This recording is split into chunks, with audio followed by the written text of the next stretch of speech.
Meeting to order. In accordance with the requirements of open meeting law, please be advised that this meeting is being recorded and will be broadcast over the Lunenburg Public Access Channel. The mission statement of Lunenburg Public Schools is to provide all students with the skills, confidence, and passion for lifelong learning so that they may find their own paths of successful careers, active citizenship, and rewarding lives. And now I would like everyone to stand for the Pledge of Allegiance. Say the pledge. I pledge allegiance to the flag of the United States of America and to the republic for which it stands, one nation, under God, indivisible, with liberty and justice for all.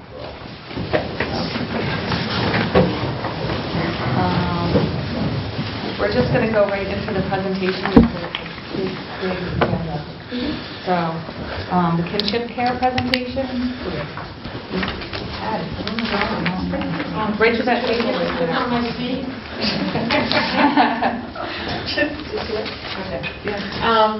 Karen Snell was supposed to come here with me, but so I guess I might be on my own. So, you're quite capable.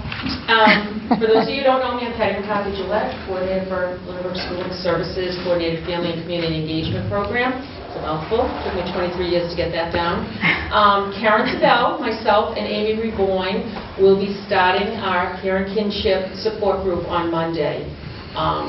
This coming Monday at the Senior Center from 10 to 11 o'clock. And the purpose of this is to bring together caretakers that are not necessarily biological parents, predominantly grandparents, because we're all seeing an increase in grandparents who are raising children, either having legal custody or just having some type of financial responsibility or legal responsibility for them. In my program, I deal with the 0 to 5 population, and we've seen in the past 3 years a spike.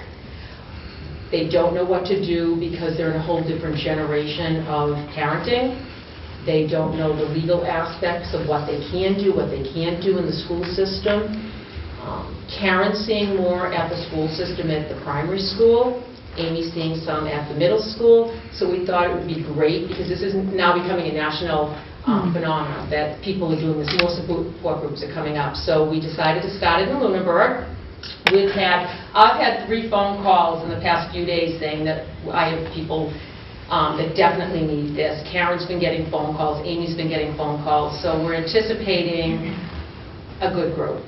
Our plan is to let it be self-driven by the attendants. Maybe doing every other month, having a speaker come in from the Federation of Grandparents to talk about the legal issues, the financial issues, what all those entail. And then the alternate months will be just a support group. What does it feel like to know you're not out there alone? What do you need from us? How do we collaborate with other partners in the community to get you the resources you need? And basically, we're hopeful that this will work, and that we'll have people in attendance. So if anyone wants to refer people, as I said, we're starting Monday morning, and then we'll be doing it once a month. And if it becomes a higher need, that we need to do it more often, we could do it bi-weekly instead of monthly. And what time during the day is it? It's 10 o'clock to 11 o'clock at the Senior Center. Yes, they're giving us space. There'll be refreshments. It's free. It's open also to non-Lunenburg residents. We're opening it up to anyone in the area, because not every community has this. Sure. So we thought it would be good to have people come from all over. And you don't have to be a grandparent. You can be an aunt. You can be some type of relative. Anyone who predominantly is taking care of the child. You might want to say a word about the recent Early Childhood Resource Fair. We had our Early Childhood Resource Fair last week, and it was a huge success. We had 20 partnering agencies, public and private, anywhere from child care, early education, mental health issues, fuel assistance, early intervention. We had all the private preschools come with representatives, and we had about 35 families come.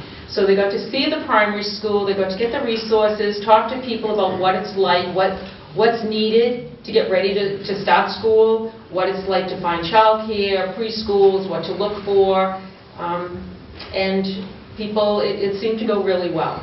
I think the feedback was very good. So we hope to make it an annual event. Christine Garten opened her doors to the primary school, which was nice for some parents. They'd never seen the primary school, so that was really good for the community. It's just a piece of community engagement to really get families involved into the school system before they actually start in the school system. So we saw it as a huge success. That's it. Thank you. Thank you. Keep up the good work. Thank you, that's wonderful. Yeah. Okay. We have public comment for agenda items. It's open to the public. Do we have anybody? Yes, Madam Chair. Yep. Okay. My name is Dave Rogers. I live at 82 Highland Street.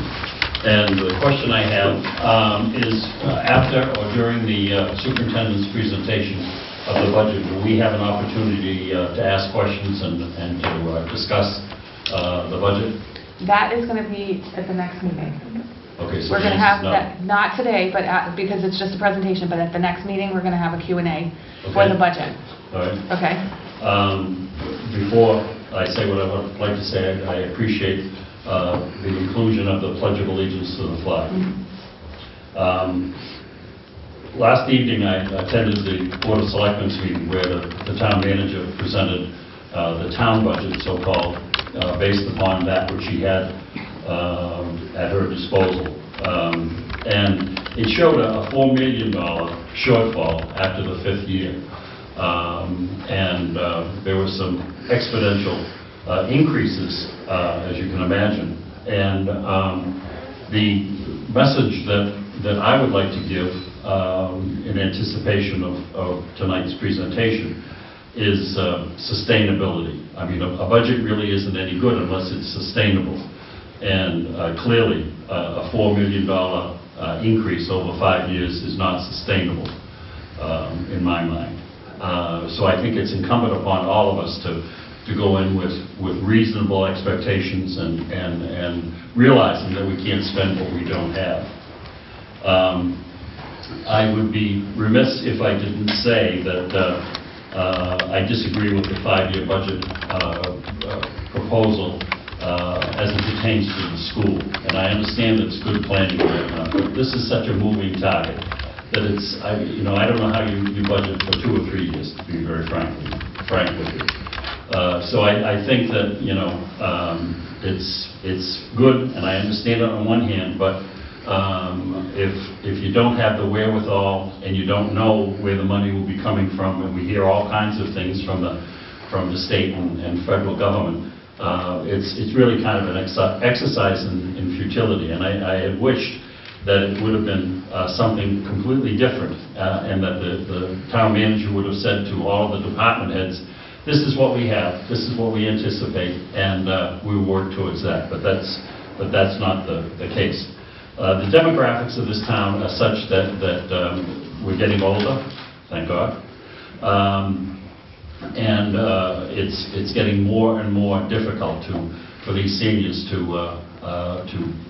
meet their expenses, as well as the folks that both husband and wife are working, and it's just very, very difficult. So I will await the presentation of the 29th, but I wanted to share my preliminary thoughts with you, and I appreciate the opportunity to appear before you. Thank you. Thank you. I'm going home to watch the rest of the Washington, D.C. Oh, yeah. oh dear. I stay up till 3 or 4 o'clock. Yeah. Let me know, Bridgeport. Look at that.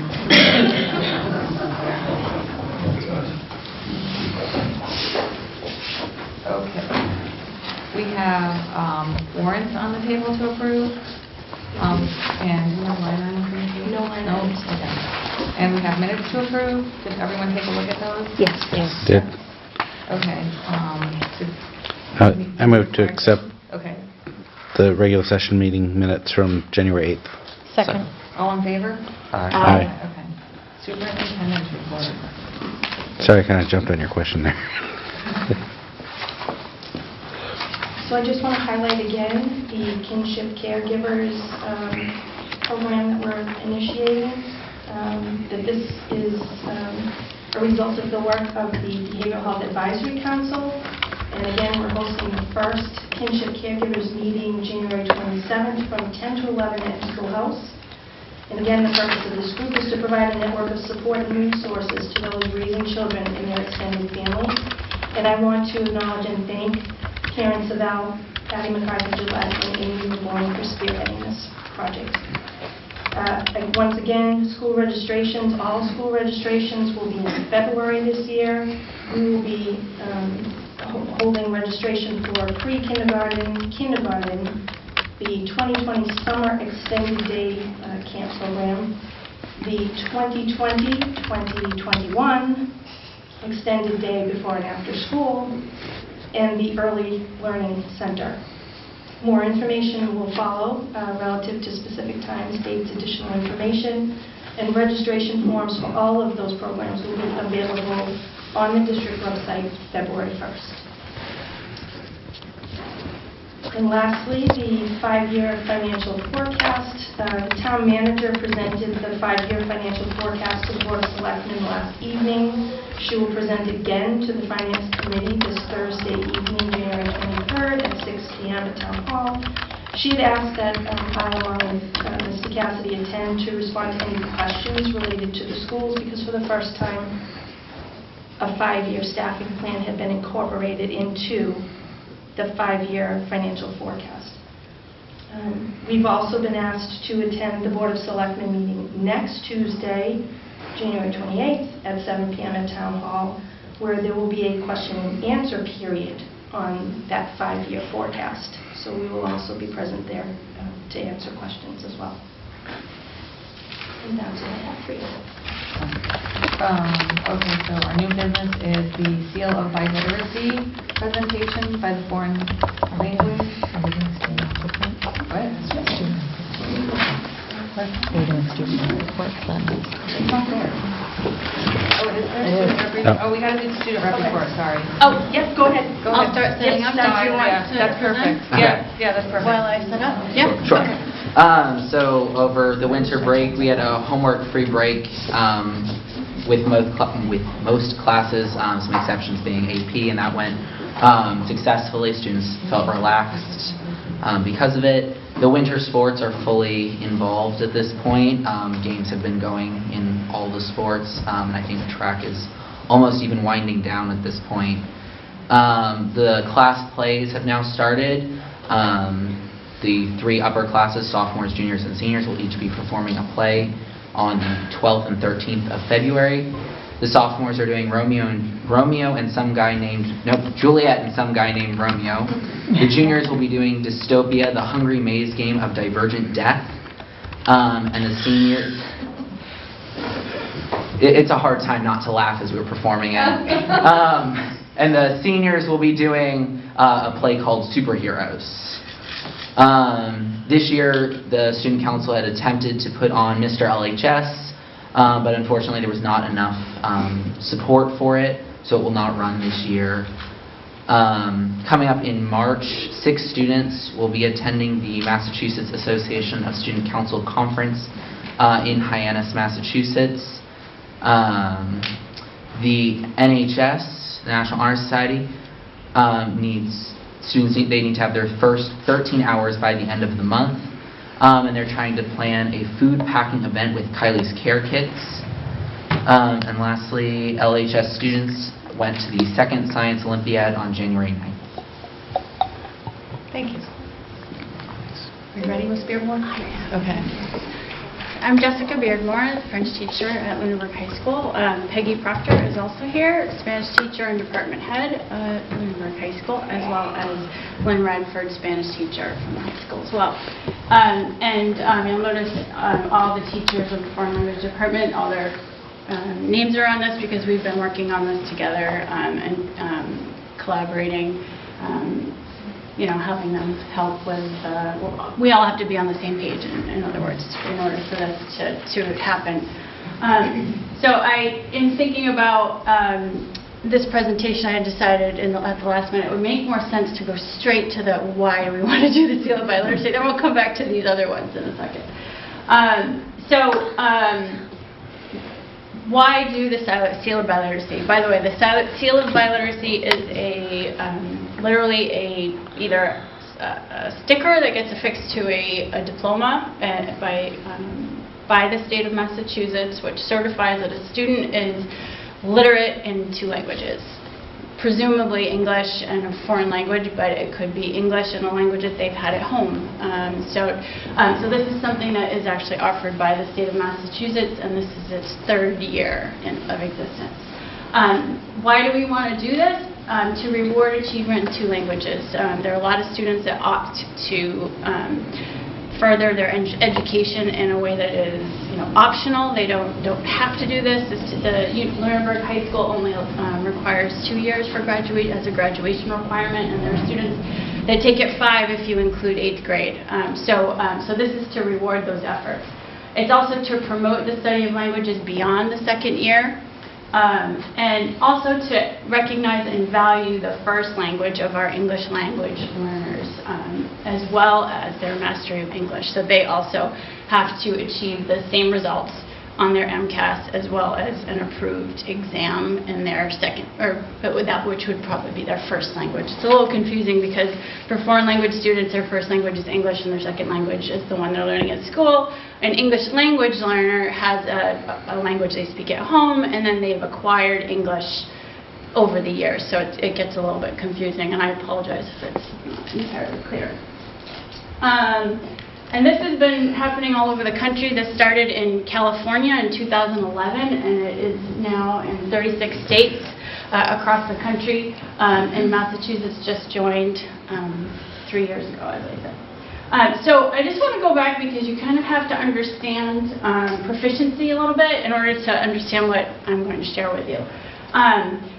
This is put out by the National Organization ACTFL, which is for foreign language teachers. And this is the model of proficiency in any language. And when a student comes in, we'll speak of it from a world language standpoint. When a student comes in at level 1, as they go through the year, they're at novice low, they probably advance to novice mid, and maybe even get to novice high.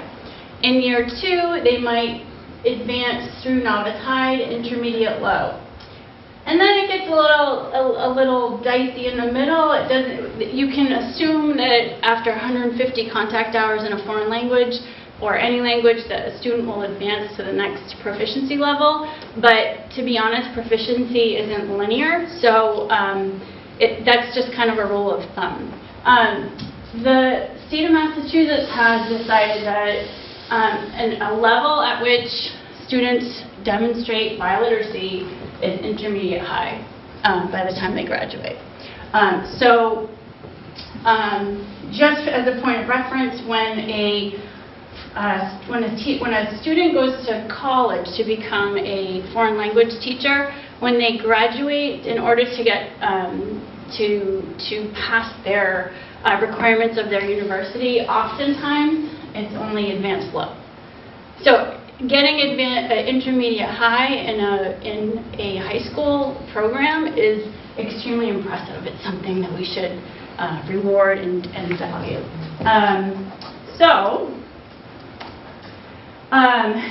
This is growing. In Massachusetts last year, there were 1,200 seals awarded throughout the state, and there were also 500 what we call the Language Opportunity Coalition seals also awarded. This is an organization which actually helps spearhead the statewide seal. And so what they're doing, this organization is still in existence. They're providing certificates to students that meet the intermediate mid-level, because that's still a survival level in language. So if we have students that opt to take the exam for the seal of biliteracy and they fall short, they probably would get intermediate mid and still be able to be recognized for some kind of achievement. Intermediate high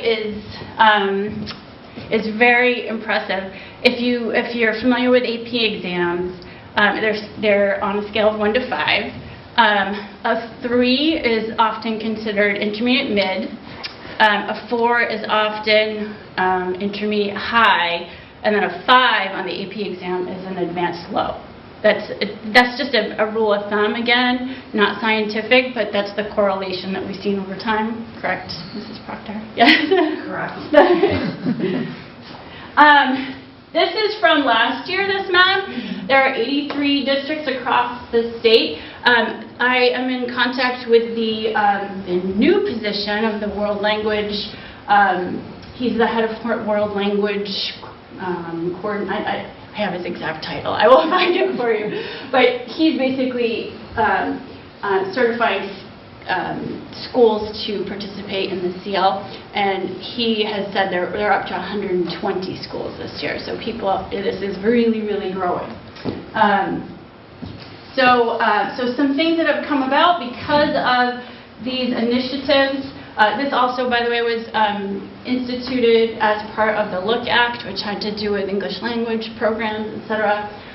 So this is his title right here. He's the Office of Language Acquisition, and so we would coordinate everything through him if this is something that we decide that we want to do.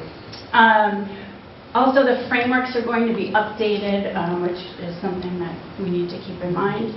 And part of the excitement for us, too, with this exam is it's going to help guide us in our pedagogy and our methodology to help further improve student achievement and proficiency.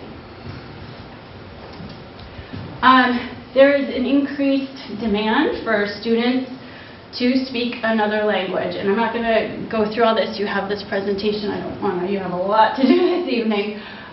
So this was in 2019. Those are the most in-demand languages by percentages. Obviously, Spanish is at the top. These are different trades and professions that are demanding foreign language. And this is interesting because it shows you the level of proficiency and the different professions and what level of proficiency you would need to be able to perform well in that language for that profession. So, and it tells you about where you would have to be, like an undergraduate degree would place you in a foreign language, would place you someplace in here. To be a lawyer, like in a foreign country, you'd have to be probably at a superior level of proficiency. So, so we're looking at right here. This is the area that we want for our students. So just to show you how this has grown just over the past 3 years, it's very, very exciting. Andy McDoney, the person in charge of the Office of Language Acquisition, puts out on Twitter every time some new school joins the Seal of Biliteracy. So there's a test called the STAMP test, which certifies the level of proficiency for a student. And it's a quite a long test. It takes about 3 hours for spoken languages, because they have to take it in speaking, listening, writing, and reading. And if, after taking all of that, students place at the intermediate high level, again, they can get that Seal of Biliteracy. If they place at the advanced low level and have a higher score on their MCAS, they can get a Seal of Biliteracy with distinction. If a student doesn't attain the intermediate high, they get the intermediate mid, they could also get a certificate, which we would hope to award at our award ceremony. This is what the intermediate mid proficiency certificate looks like, just so you have an idea of what it is that we're talking about. I got this from Melrose High School with the name blacked out. This is the seal, and how it works is once we opt in, if in fact we do, the state forwards us the PDF of the seal, and then we contract out to Jostens. It's 80 cents per sticker, and we just affix them ourselves to the diplomas. It's actually quite simple. We then also would need to report our results to the state at the end of the year. This is something I'm kind of excited about, is if students in fact achieve the Seal of Biliteracy, in addition to the sticker on the diploma, they could wear a medal, which I have inquired about. They're $5 a piece. And it would just really show visibly that their achievement in 2 languages at graduation. So how do they earn the seal? I talked about the stamp test. Now let's say a student is an English language learner, so what they would do is if they achieved the right test result on the MCAS, they would need to take the stamp in their home language, if that makes sense. So let's say they speak Chinese in the home and they've attained a high level of proficiency and think they can pass. At the same time that we administer the stamp to our foreign language students, they would take it in that language. And that can be done actually like all in the same room because it's computer, computer, computer. So the score on the MCAS is 240. It's for the seal of biliteracy, it's 260 for the seal with distinction. And again, the English language learners have to achieve the same MCAS score result. This is just a little visual to show you contact hours. We have students right now in our AP classes that are getting 4s. We have some that have gotten 5s on the AP exam, which would mean an intermediate high, advanced low. In terms of our contact hours that we have in Lunenburg, I went through and calculated actually from 8th grade on. We're getting 680 hours, and yet they're saying that you need 750 to attain an intermediate high level. So we're already doing a pretty darn good job for the contact time that we have here. So this is just to show you if this were implemented at lower levels, there's other certificates that students can earn. So the biggest question I think probably at this point is how much does this cost? So the test, it has to be voluntary. That's a requirement by the state of Massachusetts. You can't make students take it or make them get the seal. The students can pay for their own exam. We must pay for free and reduced lunch students. That's a requirement. We must notify the district, and one of the ways that they've stated is like a mass email with a letter attached explaining the seal, explaining the requirements, and giving a name of a person to contact, which would be myself or Mrs. Proctor. There is money in our French club account, which isn't being utilized at the moment, which is more than enough to cover the cost of tests and medals and certificates. Again, the test is $20. Our AP exams are $100. To just give you a comparison, it's not an expensive test. We would want to give these tests the first week of April. Students wouldn't be pulled out of classes. We'd do it during foreign language time, and we would switch, teachers so that I wouldn't be giving my test to my French students, for example. We will submit the list of students, should we proceed, to the office to find out who's on free and reduced lunch, because we must, of course, cover those test costs. One other thing, I'll come back to this, to consider that is very exciting. So you know that I said the AP exam costs $100 to take, and the advantage being students can get college credit. Well, I think that's changing so that students don't necessarily have to take the AP exam. They could get the seal of biliteracy and earn college credit. There's a professor at Salem State University who's been instrumental in the adoption of the seal of biliteracy, and they actually offer college credit to these students. And she thinks that this is going to start to change statewide and maybe even nationally, because everybody's using the same exams anyway.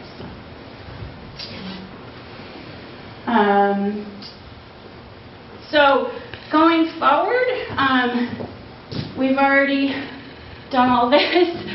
We did a lot of professional development, a lot of research. We met with Mr. McGrath and Superintendent Burnham to discuss this. They were very much on board. Our whole department is on board. We would hope that the school committee would also be on board with this endeavor. Do you have questions? Just how many kids this year who do you think would be taking the test? So we would offer it to juniors and seniors voluntarily. the seniors are the ones that would be more likely to attain the certificate because they've just had so much more language than the juniors. But we think that the juniors also might see, geez, I'm at an intermediate mid, I'm really close to getting the seal. Maybe I should continue on with my foreign language study. We're talking 20 students total In the whole department? that might take the test. In Spanish, I think we're talking 8. Right, that might Yeah. take the test, Okay. like 20, 25. In terms of how many will get the seal by literacy, it's an achievement. It's not meant to just be a yes, you study for 4 years, here's your certificate. Right. So it's really like, I when we wouldn't say in expect French, all of la them to crème de la actually crème. get- I'm not expecting Okay. my class of 9 to all get Right, that's what I their was wondering. the seal. I tell my AP kids all the time that the AP exam, I mean, if they are successful, they come out at a really high level and can communicate on any topic in the entire universe, and I'm not kidding. And it's a hard achievement, so this is going to be a challenge for us and a shift for us as we look at the feeder programs and if there's a larger class size and in honors and how they're going to impact AP. So this is a learning curve going forward, but I think, as Jesse said, it's going to drive proficiency-based learning and get away from textbooks and push forward towards this. And just on the MCAS, is the 240 proficient or advanced for the English part of the MCAS? Proficient. 240 is Proficient, proficient. right? It's not advanced. Yeah. Okay. Correct. So they just have to be proficient. Correct. And To get then, the seal. okay. Yeah. All right. Okay. So I'm assuming you're having conversations in the classroom with the kid. You Oh, would not yet. plan to Not have yet. conversations We will, with yeah. them. Right. So, Haven't mentioned it yet. so my other question would be, how do you have those face-to-face conversations too with the students who are the ELL students who could potentially get the seal as well? So it's a great question. I mean, we have the students in our class who we know, and obviously that's an easy conversation because they're there. I don't necessarily have any knowledge of who's in the English language learning program. Obviously, we could have Cindy Rosenkrantz talk to her English learners to identify them and encourage them to take the exam. It is voluntary, so it's not like the state will come to us and say, why didn't you have more English learners taking this exam? But that's not to say that we won't, we can encourage it. And we certainly have to be equitable in terms of informing. We can even put something on the website where they can link to it and send an email to one of us. And we're going to run it. We're not asking help from anyone that isn't here. You know what I mean? Right. Right, and the students that are heritage learners, so they have a language at home that's not English, will be able to opt in because we'll have communication throughout the district. So the sticky point, I think maybe that you're getting at a little bit too, is that not all heritage learners are part of our ELL program because parents have to opt their children or families have to opt children into getting ELL services. So there will be a certain part of our population in Lunenburg that are not receiving services from ELL but might still absolutely be able to opt in to take the test. So hopefully the communication will be clear enough with families through school newsletter, superintendent newsletter. But they all have to go and through the newsletter language classes. program anyway to graduate high school, right? So They do, but they don't all stay in it through junior and senior. Right, but you will start now telling them Absolutely. about it when they Yeah. come at any younger age, right? And we are already talking about proficiency in all of our Right. classrooms, so this just kind of feeds right Right. into You'll- the conversations yeah, we're okay. already having. with kids. Jesse mentioned there's a requirement that you have to send a letter to everybody in the Right. district, correct? So Yeah. that Yeah. everybody gets the Right. information, so that would cover that population of students. Okay. Right. It definitely, I will say, it is a meaty letter with a lot of explanation Okay. because you have to explain everything. Right, And right. it's a lot to digest and a little overwhelming to look at. I Because will- there are multiple steps. You Yes. know, it's not just, here's a Right, test. right. You're Right, proficient. right. Oh, Yeah. absolutely, yeah. There's also one thing that could be a challenge to us, and we'll see going forward, is if there's a language that is spoken at home and that a student has proficiency in, which does not have a test. Those exist. and they have to assemble a portfolio, and there's very specific requirements as to what to do to assemble the portfolio, and then we have to have someone evaluate that portfolio, because obviously we don't speak that language. We're teachers of a certain language. So, and that's something that we really can't plan for, because it may or may not happen. But we have a network that we belong to online. It's a group for the Seal of Biliteracy for the state of Massachusetts, and teachers are posting things all the time. Who did you have to do Africans, for example, from South Africa? Who do you have to do Creole? Who do you have? So we have ways to network with people who have encountered these challenges. So, or things that are a little bit less clear and need to be worked out a little bit. Does anybody else have questions? No, I don't think so. So we need to vote to approve. We need to vote to approve. I will make a motion to approve the Seal of Seal of Biliteracy. Thank you. I'll second. All in favor? Aye. Okay. Thank you so much for your time. and Wonderful for opportunity. supporting, It is a supporting great our opportunity, Yeah. and I would like to acknowledge and thank the entire department for the work that went into learning about and exploring this particular option for our students. It's a great opportunity Oh, for it our is. students, and Yeah. you can see the passion just exuded from every single member of the department when they start talking about things like this. So thank you all very Thank you much. so much. Thank you. Yeah. Okay. Okay, superintendent's proposed budget. Okay.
Thankfully, Mr. Mondrino's is here to save the day. Here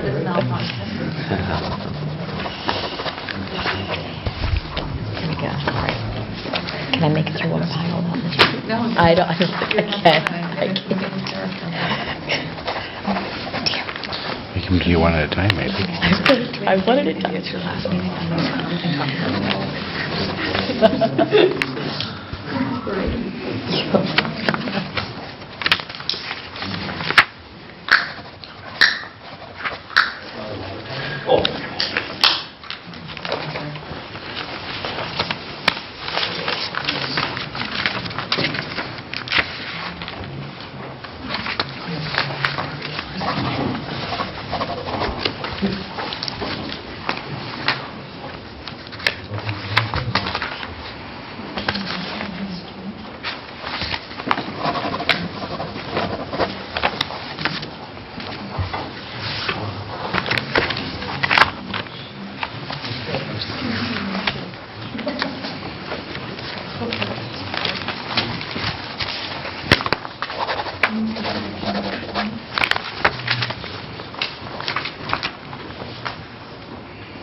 Yeah.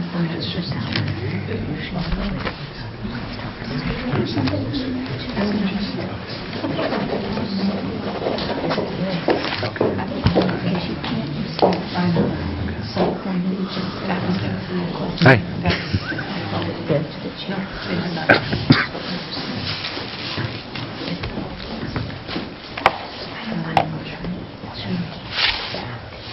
Good evening.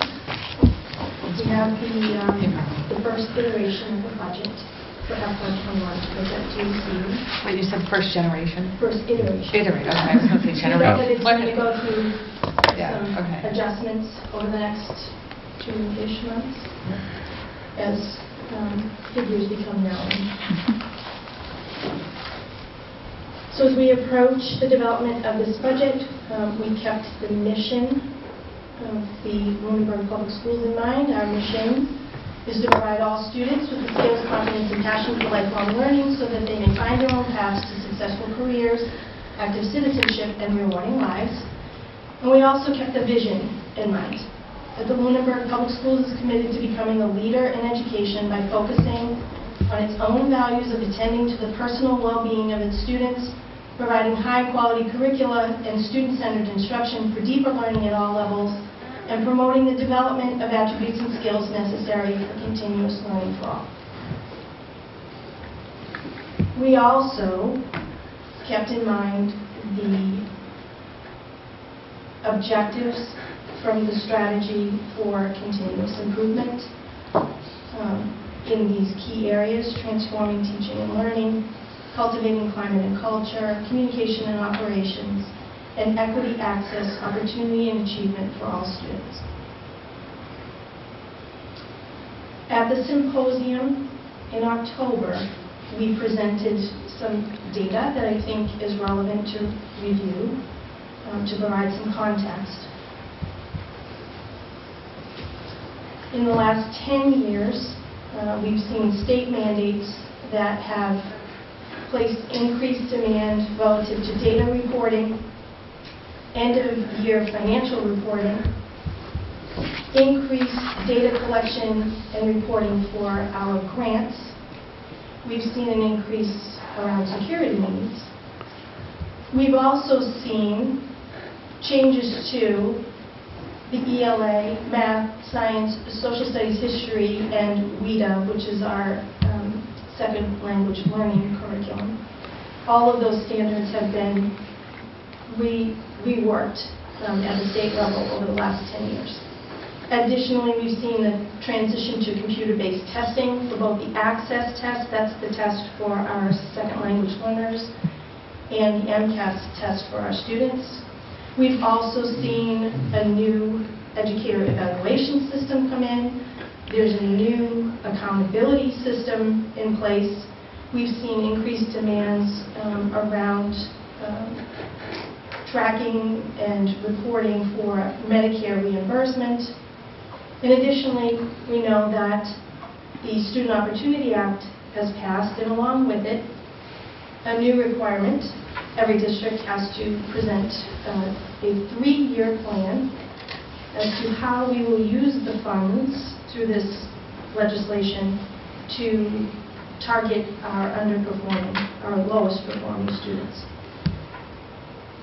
And with that comes annual data submission to show the progress that we're making against that plan. We've taken a look at our enrollment. We've seen a gradual increase over the last handful of years, and we expect that we will continue to see small increases. We have just received some additional information about enrollment projections, so we're still digesting that, and we will share that with you soon. I also want to revisit the class sizes. Right now, at the primary school, the elementary school, and the middle school, I would say that we have class sizes in the range that we want to be in. We would not ideally want to see class sizes, particularly at the primary school, in excess of 25. We would like to keep that same class size at the elementary school and hopefully maintain where we're at even at the middle school. And based on the nature of scheduling, electives, courses, etc., we don't have a consistent class size in every course section, but we do have an average class size of 18 to 22 with a range anywhere from 8 for some of our advanced placement courses to 28. All of this information was also shared at the symposium. We've seen an increase in our students whose first language is not English. We've also seen an increase in the number of students that are low income. We've seen spotty spikes around Title I services needed. We've seen the percentage of our students that are special education students has seemed to level off, maintaining within 1 or 2 percentage points. And we have seen our out-of-district placement numbers come down because we are better able to meet the needs of those students in district, which is beneficial for the students to be able to stay in their home district. Not unusual to see that as numbers of IEPs come down, that perhaps numbers of 504s pop up. Both of these provide service accommodations for students with disabilities. We've also seen a decline in our physical restraint data in the district. We've seen an increase in the number of students qualifying for free and reduced lunch. Again, you see the total enrollment bottom left there. It's climbing again. You can see in the upper right-hand corner the students who are choicing out of Lunenburg in red and the number of students choicing in blue. And you can also see that in the last handful of years, we've seen an increase in the number of students registering to attend Lunenburg Public Schools that are registering with an affidavit. They're not registering because they have a lease to rent in Lunenburg or they own a home in Lunenburg.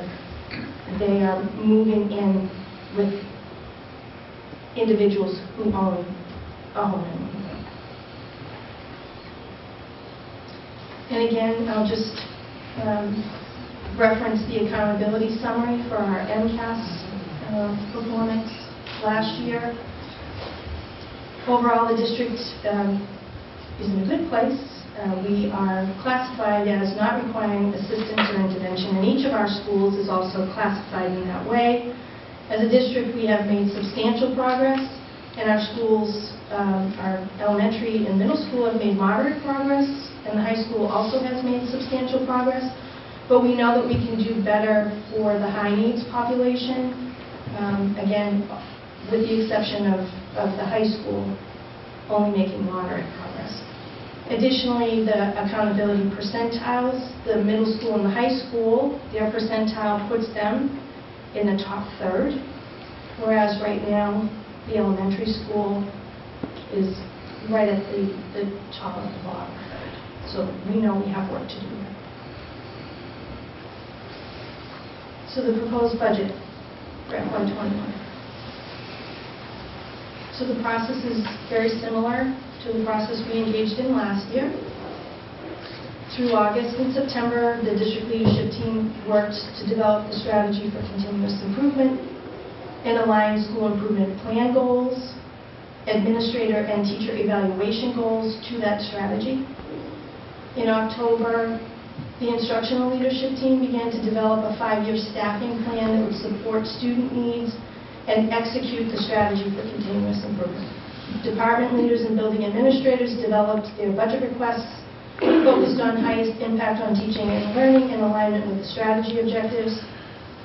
And I also presented trends in the population and student needs at the symposium. In November, budgets were submitted to me. Individual meetings were held with each department head and building administrator to review budget line requests, and the leadership team continued to refine the 5-year staffing plan. In December, the 5-year staffing plan was finalized and submitted to the town manager to be incorporated into the 5-year financial forecast. And the 1-year positions were part of the presentation to this committee in December. And then in January, the leadership team took that list of year 1 positions and prioritized them and determined which they deemed to be most critical.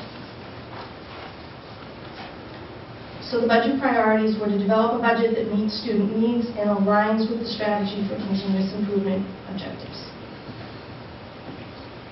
So that 5-year projected staffing plan, last month we shared with you that this was the list of positions that was identified by the leadership team for year 1 of the 5-year plan.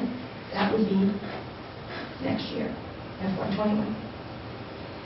Those positions that you can see here highlighted in yellow are positions that we had identified last year, but were not funded in the current year budget.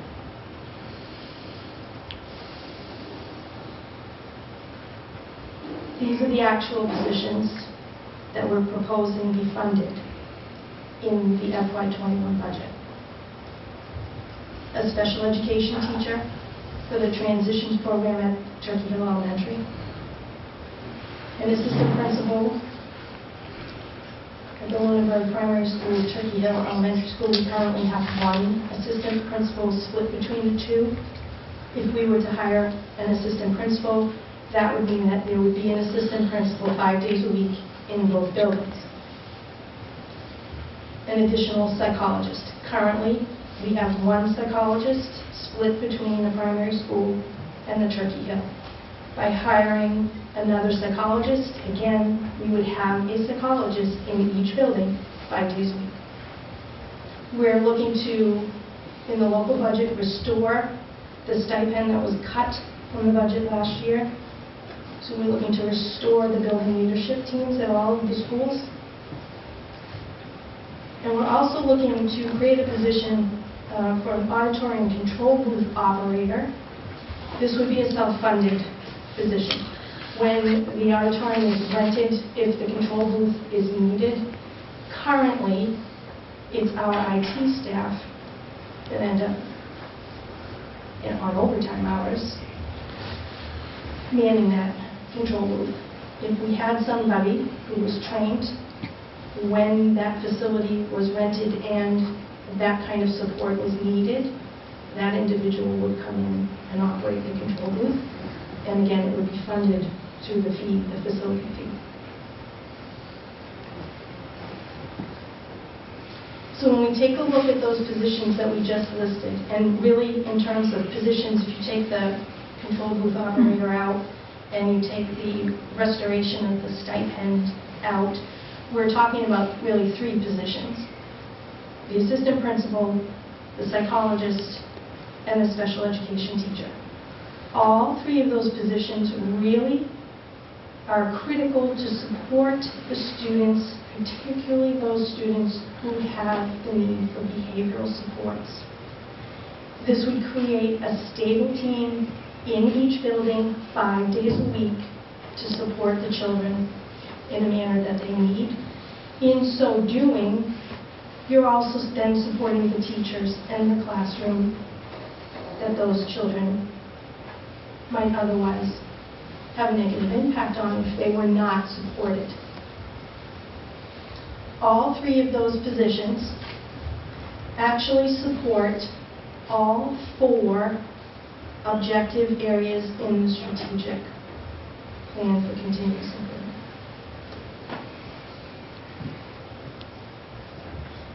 We shared this slide with you at the meeting in December. I think it's important to see that there's an awful lot of shared staff in the district. The entire left-hand side of this screen are the shared positions here at the middle high school. You can see in the orange there, I've highlighted those positions that we are finding to be of critical need to support our students in terms of social, emotional, and behavioral health. Again, Turkey Hill and Primary share a board-certified behavior analyst, a school psychologist who also serves as the team chair for our initial and 3-year reevaluation meetings for IEPs. They share an assistant principal. They share a speech-language pathologist. They share an art teacher. And then district-wide, we have one occupational therapist who serves all 4 schools. We have 2 teachers who support our English language learners district-wide. And we have 1 school resource officer.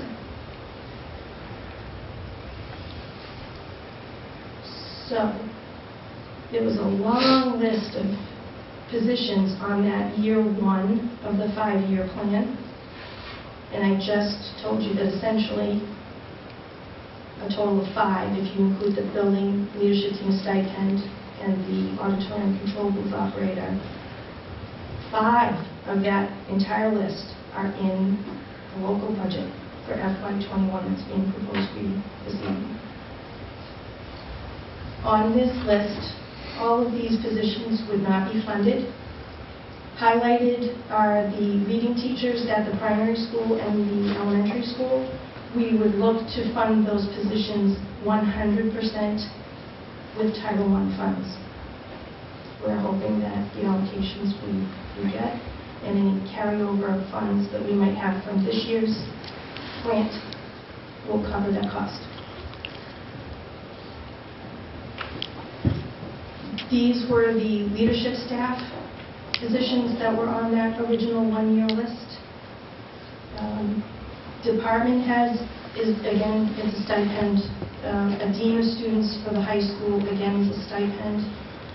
We can certainly, look, particularly through the negotiation process, when we review the list of stipends, we might be able to add some stipends and potentially take some other stipends from the list, so really it's a net zero.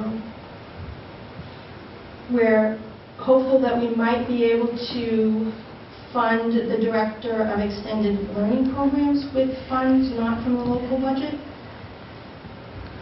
Potentially the Instructional Data Specialist as well. But if we can't find other funding sources, those positions will go unfilled. And we're bumping the Director of Curriculum or the Director of Teaching and Learning position out 1 more year, which is not ideal. As far as that list of services and support staff, that previous year we identified as a literacy coach position, where we're sort of redefining that as someone who can come in and take the responsibility for the Title I grants, writing them, executing them, and also serving in the capacity of a literacy specialist, helping to lead curriculum work, K-5 in reading and writing, and if time allows, some coaching for teachers. Again, we will defer the athletic trainer position. We will continue to work with the model that we have been currently. When the AD can secure an athletic trainer, we have them come in and cover a game. We were hoping to put in a technology trainer stipend, whereby for this stipend there would be the expectation of a set number of technology workshops for teachers that would be developed and delivered in the course of an academic year. Without that stipend, we'll work through the professional development committee, hopefully recruit some teachers who have some skill with instructional technology. Maybe we can convince them to develop a workshop or 2, so we can get some work going on that front, just not with the momentum that I had hoped. The paraprofessional for the library. We had told you that that was something that had been identified by the NEASC group. They wanted to see additional support in the library in lieu of a separate position. The administration of the middle high school will design a schedule and utilize the current staff so that they can provide some additional support in the library as best we can. So I think it's important to note that as the town continues to see growth and demographic changes, level service budgets are not going to allow the district to perform at the state level. We need to be sure that we are investing in the operational budgets for the schools so that we can continue to work to meet all of our students' needs. We'll talk about budget impact.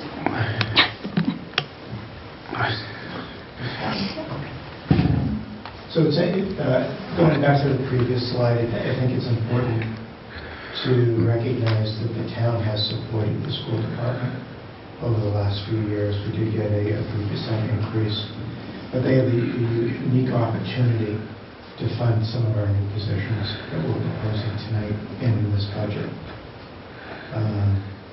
But we'll talk about the budget impacts, and we'll talk about our revenues, and then we'll talk about the budget breakdown summary. So that's the next thing we're going to talk about. So budget impacts. So these are health insurance every single year seems to be an issue. It's just a drastic increase. We were very, very fortunate last year to see a decrease. We have budgeted the proposed budget amount at 6.5%. The town has done the same.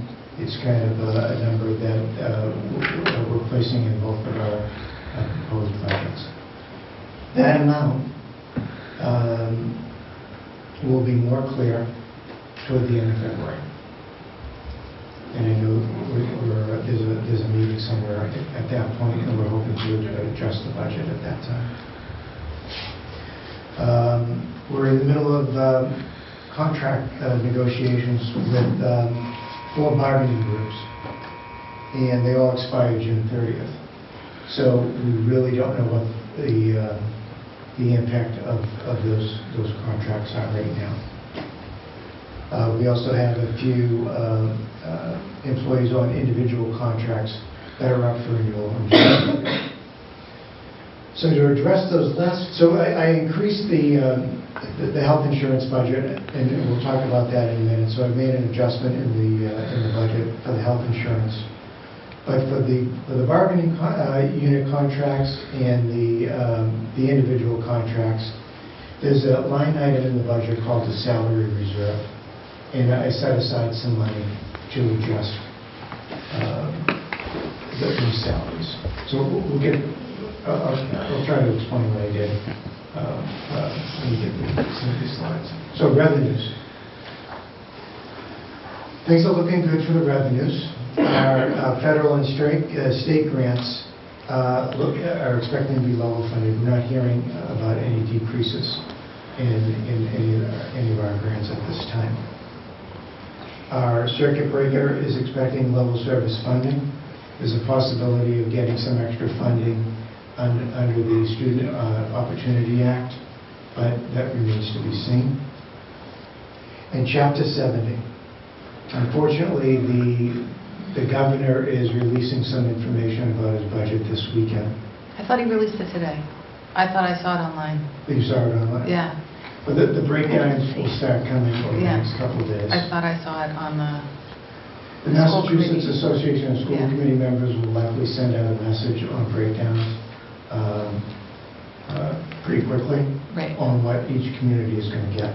Yeah, there was not that, but I thought I saw his budget. Yeah.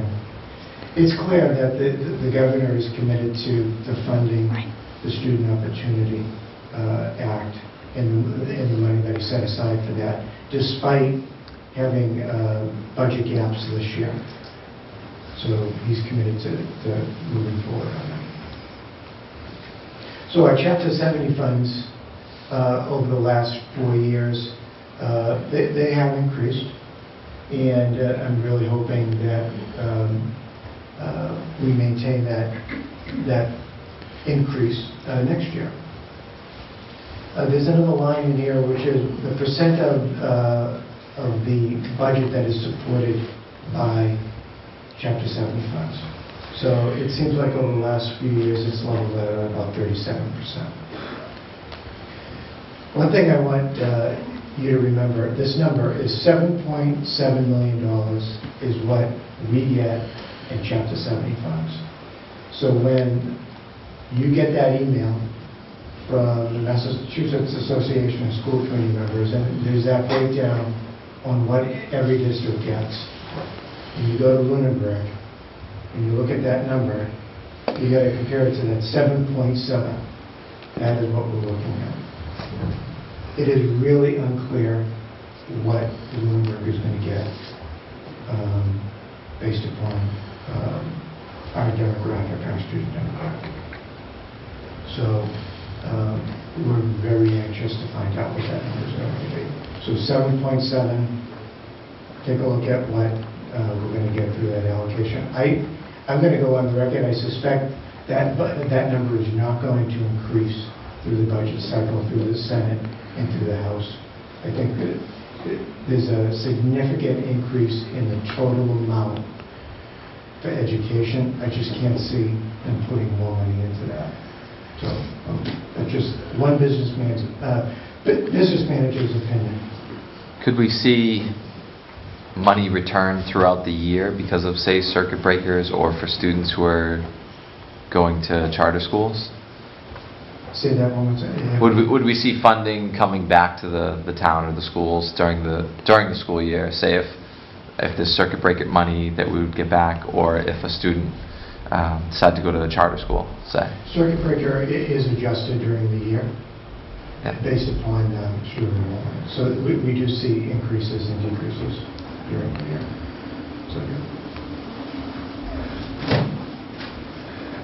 So the town has provided a 2.5% target budget increase for next school year.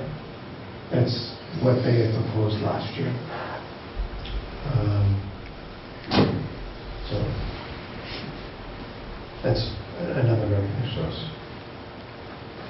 So what does that mean for us? So this is our level service budget. So our current budget is $20.7 million, and our level service budget would be a little over $21 million. So it's an increase of 1.32%. So what does level service budget means? It means that we have moved all of our employees down a column, down a row, over a column, based upon their educational level, their service level. It's just capturing all those moves for those employees. Once again, health insurance, as I mentioned before, is going to be budgeted at 6.5%. But what we did this year is we moved our food service staff out of the revolving account, out of our health insurance to the revolving account.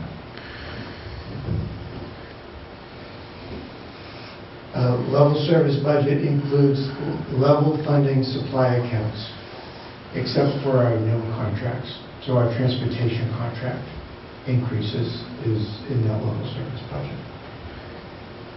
And our level service budget, if we had some retirements, we would make that adjustment, but we have no known retirements at this time.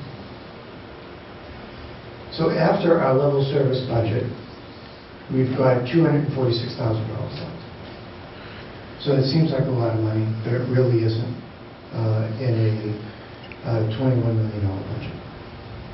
So that includes the 3 positions. That does not include the 3 positions that the superintendent just mentioned. And it has no increases for any of our bargaining groups.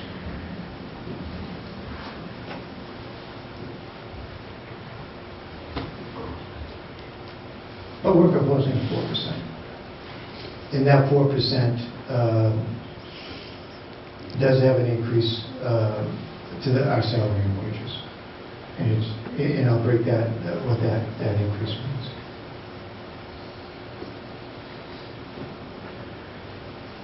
The budget increase, the budget includes the proposed positions, contractual increases,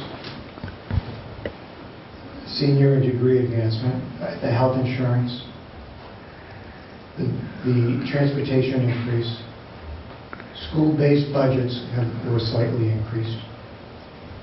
And as I mentioned before, there's a new account called salary reserve, and it's budgeted at $322,000.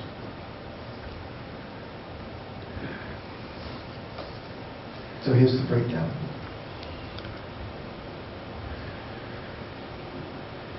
Our FY20 budget, we are including the cost of level service for staff, which is $340,000. The new positions, which is $236,650. The salary reserve at $322,000. And the expense reduction, the overall expense reduction that we received is giving us that 4% increase. It's as simple as I could get it. As simple breakdown as I could get it in this public forum. I want to remind you that last December we had proposed a 5.9% increase to the school committee. In March, it got down to 4.7%, and that was after we got our Chapter 70 amount. That was after we known insurance costs. And then we did ultimately get a 3% increase to our total budget. Once again, we're proposing a 4% increase for next school year.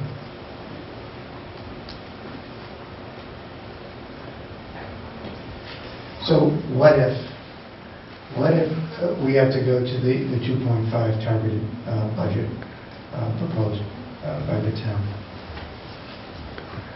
We're going to have to make some drastic cuts. So it's really eliminating that assistant principal position, reducing the psychologist position to a half-time position. We would have to likely look at reducing a teacher at some point at some school. We will look at the adjusting paraprofessional hours as we did last year and look at assignments very closely. We'll look at reorganizing some of our district departments and in the hours.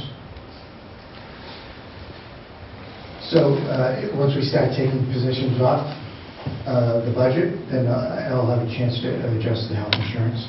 So that's how that is affected. And then we would look at level funding all of our school-based expense accounts. But moving forward, in that 2.5% budget is that special education teacher at Cherokee Hill in the transitions program and a part-time psychologist at Cherokee Hill. Or the primary. Right.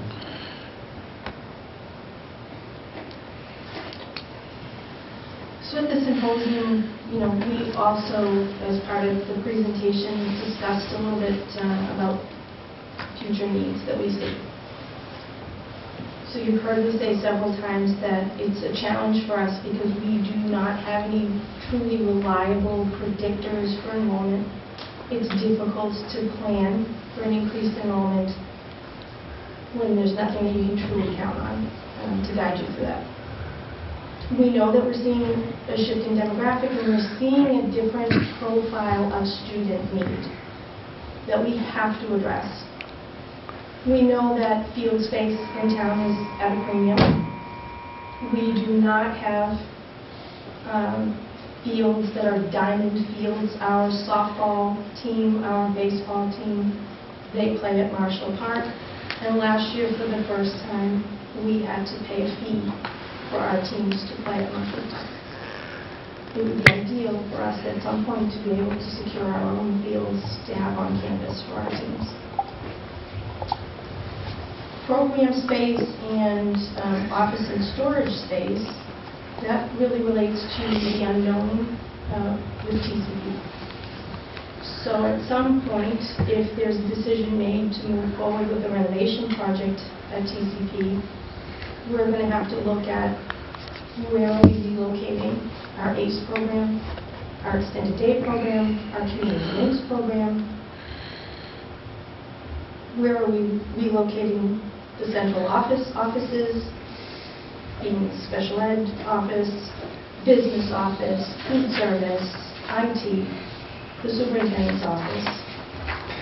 And we also have rooms at TCP that we use for storage for files, personnel records, special ed records, IT devices and parts. Turkey Hill is also an unknown. We're going to have to make a decision in the next handful of years as to what we would want to see for Turkey Hill. Are we looking at a series of renovation projects over a 10-year period of time? Are we looking to do a larger renovation, possibly an addition? Are we looking to do an entirely new building? Those are discussions that we're going to have to start to engage in so that we can get to a place where we can start wheels in motion in some direction. And clearly, we're going to continue to see for the next handful of years a need for professional development, particularly around literacy, reading and writing, particularly K-5. We also need to see professional development, again, particularly K-5, around a PBIS model, positive behavioral supports and interventions. We don't have anybody currently in district that has that expertise to lead that work. So professional development is going to have to focus there. And we know with the shift currently underway with the new social studies and history framework, that there's going to be some need for some professional development in that area as well in the short term.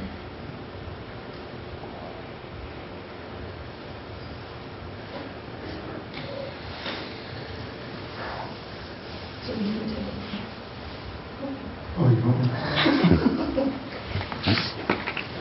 All right, so we've presented the proposed budget. Our next step is to meet with the school staff and talk about the budget. It's something that we did last year, probably before after-school presentations, maybe even teacher meetings. So, town manager's target budget. So we have that. Okay. 2.5%. So we got that.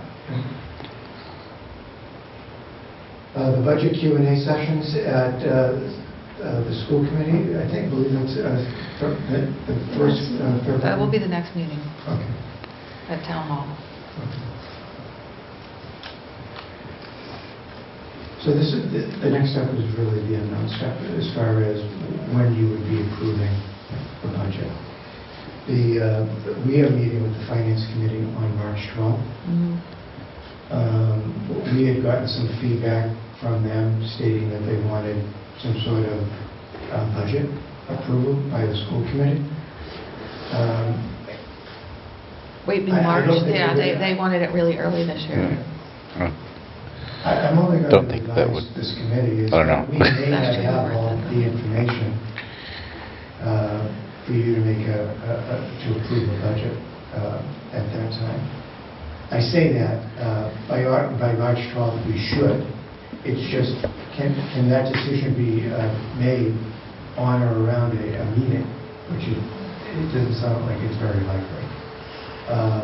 And it's the insurance costs that is going to impact it. We should know Chapter 7 funds shortly. It's the insurance. When would we have, if we moved back our meeting and went off cycle? say to the 11th of March? Potentially, we would have the figures. Yeah. Like from the 4th to the 11th was? Is there- Because there would be no shot at it on the 4th, if we kept our meeting on the 4th, correct? It depends on when we actually get the numbers. So we have a meeting scheduled for February 26th. Correct. If we have the health insurance numbers at that meeting, we could actually, potentially, depending on when we got those numbers, make an adjustment to the budget and bring it to you at that meeting. Not that you would have the public hearing that evening, but at least you would know what the budget was looking like with the adjusted numbers, potentially. If we get the health insurance numbers on February 27th or 28th, we would have to have it at a meeting following that point.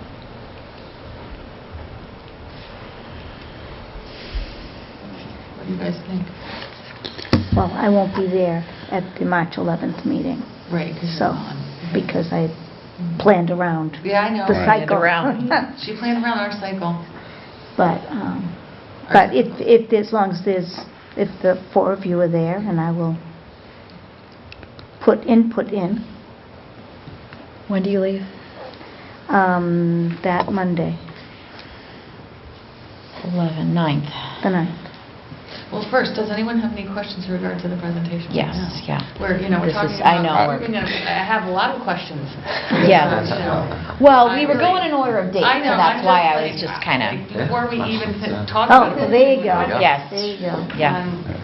I do have questions. It seems very lopsided to me, as if a lot of the monies is going to our lower level kids, where I see the numbers increasing for school choice students leaving, and that usually typically happens at the high school levels. And we have this beautiful building, and it upsets me because I feel like we're going to lose high school students if we don't start bringing our high school up another notch. And I really was hoping to see a dean of students for the high school with so many issues for high school students. The 20% of the student body that answers the question that they don't fit in, like, we're not addressing any of that in this budget. So that position is we're hoping to fund that. It's a stipended position, and we're hoping to include that on the stipend list through the negotiation process. And what happens with the LEA. vice principal, though? Is that person then full-time? Like, what happens with the vice principal? Like, The is vice she principal stays part-time and part-time? correct. But in addition to that, there's a layer of dean. Currently, there's a dean at the middle school level. There is no such Right. position at the high school level.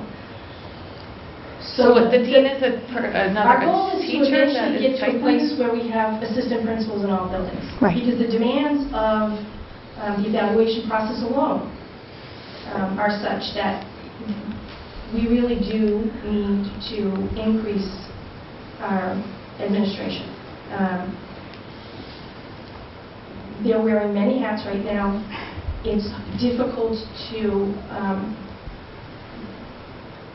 push to focus more time on instructional leadership when the demands of management keep pulling you back into the day-to-day operation, right?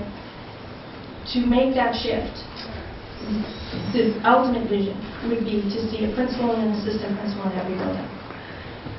We know that we can't add 2 assistant principals in 1 year's time. We know that we can't. So when we try to figure out, okay, if we're going to add 1, what's the priority? Where does that 1 go? Based on the needs that we're seeing at the primary and the elementary, and based on the nature of the dean as a stipend position, at the middle and high school, there are many staff members that you could have some flexibility with to reduce their class load to take on a portion of their day serving in this dean capacity. When you think about the structure of a primary school and an elementary school, you're much more limited to the staff that could have that kind of flexibility to dedicate a portion of the day to the dean function. How would we approach a second grade teacher who wants to fill that dean position? Would we have another teacher come in and be with the self-contained second grade classroom while the primary teacher was off in the function of dean? It becomes a little bit more tricky.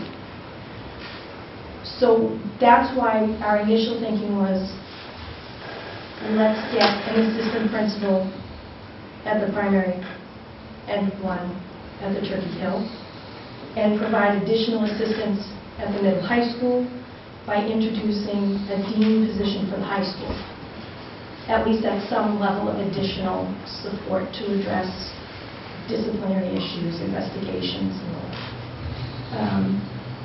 It's not ideally where we would want to go. I don't disagree with the notion that we don't want to dismantle what we have currently working so well at the high school. We would love to see increased opportunities in coursework and pathways at the high school. I would love to see students choosing to stay. The difficulty is critical need.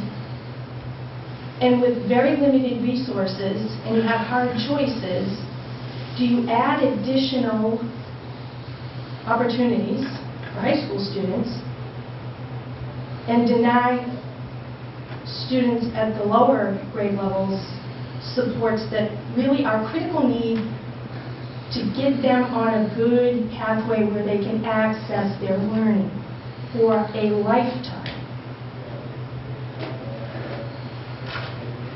It's an awful position to be in. It is, but and I just heard recently from one of the parents that they feel like, they said, Dr. Kate is always giving all the money to the lower schools. And this is this parent who has multiple kids in all the layers, and has concerns with her kids coming to our high school and middle high school and then not wanting to be here and leaving, and paying tax money. And I just think this is going to be a hard sell. I really do. I think people are going to say this is in response to their low MCAS grades at Turkey Hill. Because even I kind of think that it is a response to the low, because everything is Turkey Hill, Turkey Hill, Turkey Hill. It's what I see going on in the building every single day. And the needs of those students are significant. And if they go unmet, then it impacts the classroom teacher and the rest of that whole classroom. We need to get both of those buildings functioning at a good level, day in, day out. And part of that is having a consistent and stable team in place 5 days a week to provide consistent support for those students with the greatest need. If that need goes unmet, I can tell you that there will be parents who opt to leave the district with young children because their children, and I've heard this from parents, they are afraid to go to school because of the child in their classroom who acts out in an aggressive way. That's not something that you want to hear from a kindergartner, that they don't like school and they don't want to go. I think that if we don't address those needs, we will see families choosing to opt out and take their young children out of district for that reason. Definitely. Would I like to have enough money to expand offerings? I have all kinds of ideas. Well, it's not. I don't think it's just the offerings. I just think that they just feel like a lot of the focus is not on the high school students. And I would say that it's been a while since they've had young ones, and the nature of their experience 10 years ago might have been very, very different than what is the current reality at the early grades. Well, and to that point, I know of at least 2 students who have opted out of the high school because they didn't feel safe. Right, right, so it's on all after levels. bringing things Yeah. to administration. Yeah, So I'd absolutely see that point. yeah.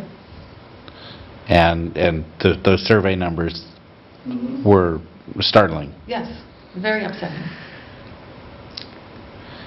So, Yeah, but how, Limited resource. limited However, resource. limited How do we address resources that? Is right. no, I get it, there's limited resources. I just think that maybe, I don't know, I just was How do hoping you to see take- one new position at the high school level. I just was. I was hoping to see a full-time principal so that the middle head would have one and the high school would have one. I just felt like that was needed. So if we are fortunate enough to have funding to secure an assistant principal in next year's budget, you will see me bring back a request for another assistant principal in FY22. And that would be so that the middle and high school would have each a full-time assistant principal. What's the expected FTE for the dean stipend? Yeah, what is, like, is it a Is that a P .4? .5? What, .2? $5,000. I believe it was $5,000. .4? .4?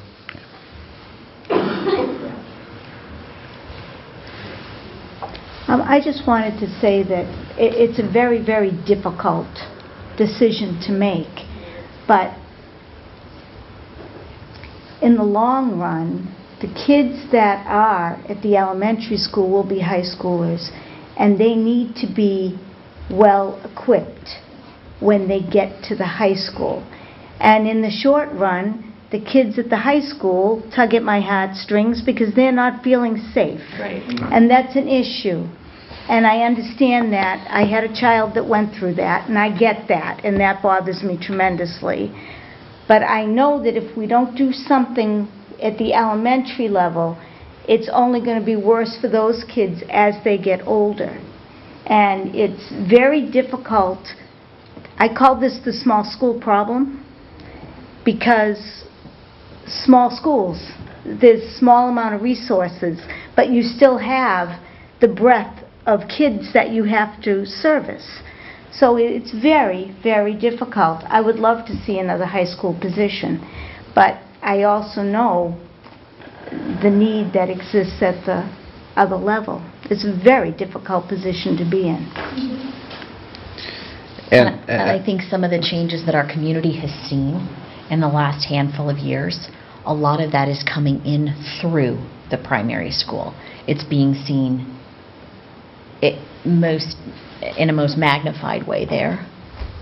And that's why, as hard as it is for me to look at all this, and yes, I see it. But you almost look at it, it's a bad comparison to make, but who's bleeding out the most? And where is it, you know what I mean? Where can, to your point, Carol, it's like these kids are going to come through the high school as well. And no, don't want to lose them out of our high school for lack of resources there. But Right. But the safety is a completely different thing when our students are so small and vulnerable. And I will say this, the presentation and the thought process seemed very thorough, and I mean, it is well thought out. It's very well explained. Makes total sense to us, or at least to me. So kudos to you and the team for doing that, because it does make perfect sense. There are still those nagging questions that we, as you said, limited funds, or as we've been dealing with. We really experienced this last year. To a point where it was difficult to vote for that budget. I like that this one proposes adding some of those things back and addressing things closer to the source. You take care of the plant early on and prune it properly, and it grows well, hopefully. Yes. I think that's. At least that's where I'm thinking the thought process is. The other thing on these positions is it's not like it was made in a vacuum, the decision. That your whole team worked together to agree on these positions, and you have to, I would think, trust that the leadership team discussed that. Oh, I'm sure Discussed- they did. I'm Discussed the need at the high school. This was the list Right. that the team came up with when we started this process. This was the list. There are positions at the high school. Yeah, but they're not going to be, they're not included in the budget. Right? Well, the They're on the dean list, students but... is because Right. that will be a stipend. Right. You know, and like I said, through the negotiation process, if Make a it a new stipend priority. comes on, perhaps we can take one off so that there's a net zero there. Yeah. Very little is, unfortunately. That's the Oh, I know. tough part to look at this is, And again, there were many positions that we will look to secure if we can find another funding source. Right? So what we're saying is that there were a very limited number of positions that we included in the local budget. We will absolutely be looking for other funding sources to support some of those other positions. I forwarded to all of you the email that came out from MASC relative to the Student Opportunity Act and the priorities that should be focused on in the 3-year plans. Many of the positions, data specialist, curriculum director, fall in line with those priorities. We don't know how this additional money is coming in our direction. We don't know if some of it's going to be earmarked to align with some of these priorities, and that's the sum of money that we would have to address those priorities. We have had no hint of guidance as to what's coming.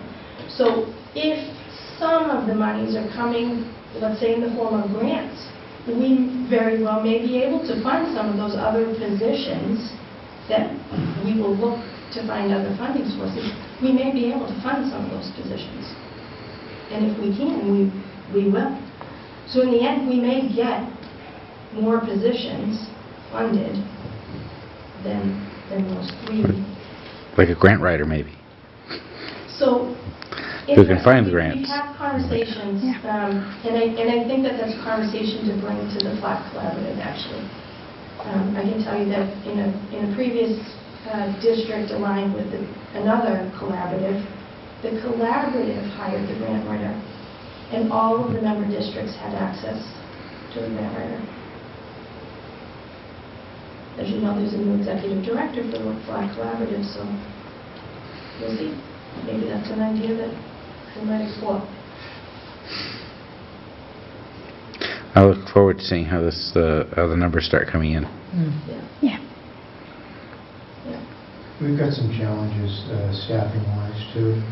If we're looking for a psychologist and an assistant principal and a special ed teacher, with all the additional money that's coming through every single city and town, those are the positions that they're going to be looking for and hiring for. I'm not declaring a shortage on some of these positions. Yeah, but these are also part-time. We will have a hard time filling these positions, and as I prepare our principals, we just don't want to lose any of our staff either. Right. You know? That's the other thing. So we just have to be prepared for that. So that's our challenge. As I recall, some of those were part-time, like the psychologist was half-time, We would right? hope for a full-time, that's what's in the 4% budget. Okay, that's in the 4%. If we Okay. had to cut to a 2.5, at the very least. That might make it even harder to hire somebody. Part-time. I'm already exploring the possibility of securing somebody who's retired. Who might not really have been ready for Just full retirement. partly retired, yeah. You know, no benefits. So we're working hard, looking at every possible angle to find ways to secure at least what we feel is the most critical need.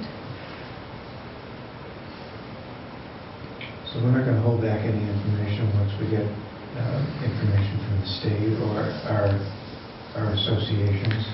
We'll share it out with the school committee.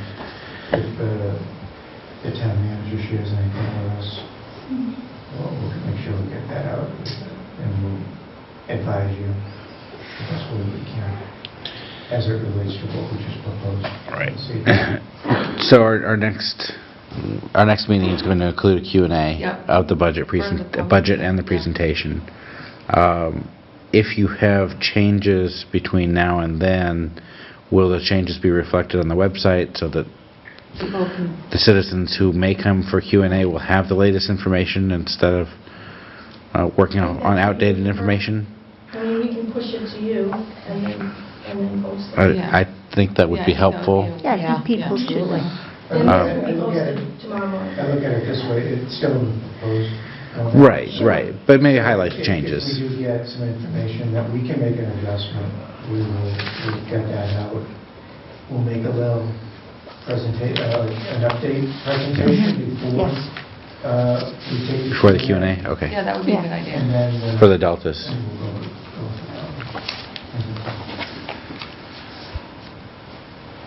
there. And this stuff will be out on the website tomorrow, more than likely? Okay. Along with the narrative. Along with the okay. Okay, any other questions? No? Round For me. one. Done. Tomorrow morning. Thank you. Thank you. very much. It's under action. Do we need to accept the presentation or just, Do we need to accept? I don't know, it's under action on Accept it. the agenda? No, what? Yeah. We need to vote? I'll move to accept the Okay. presentation. Second. Second. All in favor? Aye. Okay. All right, now we just wait for donations. We do have several. I would like to just acknowledge that the leadership team. Yes, I know. Yes, I they're all here. I I know. want to thank them for being here, Well, and I want to except for thank them for the very hard, challenging work this was to prepare that very big list Absolutely. down to a 4% increase. Thank you. Thank you. Thank you. Thank you. Yeah, I thought when I read Charlie Baker's was a 2.2% increase. This is that money's went up and everything, but... Yeah, and then our contractual obligations are what, 2.6, 2.8% increase? No idea. So I was trying to decipher it, but it was definitely on the MASC Facebook page today. Did I miss something? They posted the Charlie Baker and the cherry sheet it's on the Facebook, the Mass School Committee Facebook page. Oh, That was posted today, and the cherry sheets are links to it. Oh. So that was on there this afternoon. I saw. okay, I'll go look. Yeah. Okay, well, they had a Facebook. Did I do it? Did you do it? No, I don't think it is. I caught one the other day that Carol missed. Oh, Carol's not me, I miss them every time. I missed a few Love occasions. donations. It's always good to have donations.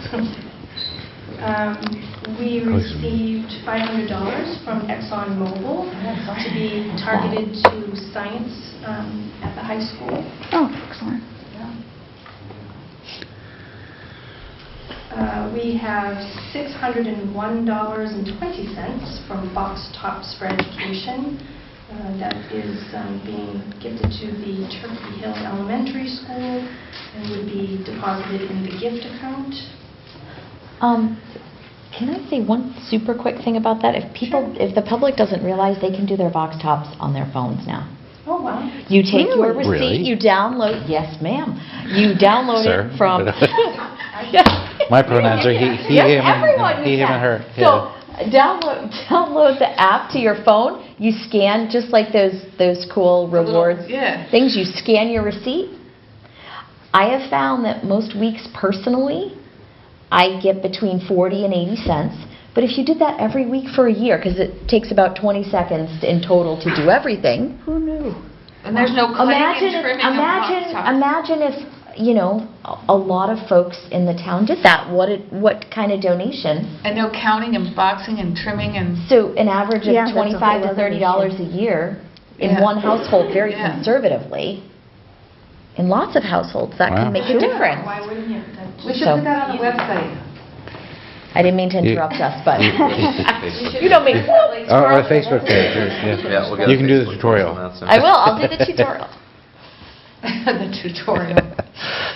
My, who knew? We Who knew? Exactly. have the $1,000 donation for the Kindness Garden in memory of Denise Galloway. And at this point, that's what the money would be utilized for, a kindness garden. There would be some plantings Over at the primary. over at the primary school. And lastly, Square One Art, in the amount of $1,274.62 will ultimately be coming through the PTO to the Turkey Hill Elementary School. Was that a fundraiser or was it? Okay. Yep. So we just need to approve the accept the donations with gratuity. I can move to accept the outlined donations with our deepest thanks and appreciation for the generosity. Second. All in favor? Aye. And now we need to appoint school committee member to the paraprofessional and custodial negotiation teams. We have the times that they're going to be meeting, which are, do we know the dates? Is this the times at 2:30? So there's, Right. we Oh, there it is, there it is. We worked to put a hold on a few dates. The custodial group would like to have their meetings at 2:30, and the paraprofessional group would like to have their meetings starting at 3:30. And they'd be back to And they would back? be back to back. Okay. We've tentatively put a hold on Tuesday, February 25th, with a possible backup date of February 27th, if the 25th didn't work for one of you, as well as Monday, March 16th, with a backup date of Wednesday, March 19th. Okay, so I'm assuming, who is able to do these times? I'm assuming it's Carol Yeah. or myself. I'm not able to do I know, this. I know. Yeah. So, Working. Brian, we can't just skip out. So. That I can't do those. Yeah, I didn't think so. I don't mind. I can't make March 16th, We just finally have the backup date. but I could make the other dates. Okay. So, yeah, why don't we just have Carol? Yeah. Only because sports season will start soon. My last one. So yeah, we gotta put that to a vote to nominate Carol. Just so there's our rep. I'll nominate Carol to be the rep for both the paraprofessional and the custodial contract negotiations. Second. All in favor? Aye. Okay. Thank you, Sorry, Carol. Carol. Oh, you're welcome. Much appreciated. Okay, Sunday Early Learning Center recommendations up for vote. We have had no other additional feedback, I believe. No. So I think that it's just up for approval. I'll make a motion to approve the extended day ELC recommendations for the SY 2020-2021. I need a Second. Thank you, Jim. All in favor? Aye. Okay, then. Thanks for sitting. Thank you. Thanks for hanging in there. Being here for questions. Yeah. Well, I thought maybe I would have some... There's a big crowd. Thought so today. too, You know, so this No? is really uneventful, so... Yeah, thank you. Thank you. All right, thank you. Okay, now on to third reading of policies. Are you two ready? Ready. Do you have your water? I do. We do. Okay. Kathy. Do you want me to go first this time? He counted ahead and he's like, I'm going to No, go I didn't. first. Wait. Because the long one is second. Oh, okay, well, I'll go second. I'll go second, because then you'll get the one that gets struck. Oh, don't. Struck. Just don't start. Okay. Aye. So I'll let you go first. So you wanna go 3102. first or Wendy? Are they- 30. You want to go They're in a 3102? little file all by themselves. Mhm. Old Yep. business action. Yeah. Got it. You want to go? You want to do 3102? That's the. Sure. Well, I'm just going in order that they're listed here. Yeah. on the agenda. I don't know how long any of them are. Okay, so 3102. That is the last one. I can't even see which one is 3102. 3102, I don't. Is that the first one? second 3102 is the... Second one. Second one Second down. one. Second one over down. Second one over. You want mine? I've got it, Okay. yes. So this is fiscal management and non-instructional operations in regard to budget, financial reports and statements. The superintendent shall submit, but didn't we read this one last time? Did we post? Don't think so. I could swear we did, but Oh, we'll go with no, it was a different one. It was, okay. Yeah. Financial reports and statements, it's gone. I just lost Here, it. here, here. Hang on. Thank you. I think it's just us now. Very good. Superintendent shall submit financial statements on a quarterly basis to the school committee covering the following. 1, a printout displaying the latest balance in each account, a current school budget, and any encumbrances against the account. A summary of the non-salary and salary accounts by schools and services with the proper subtotals and totals.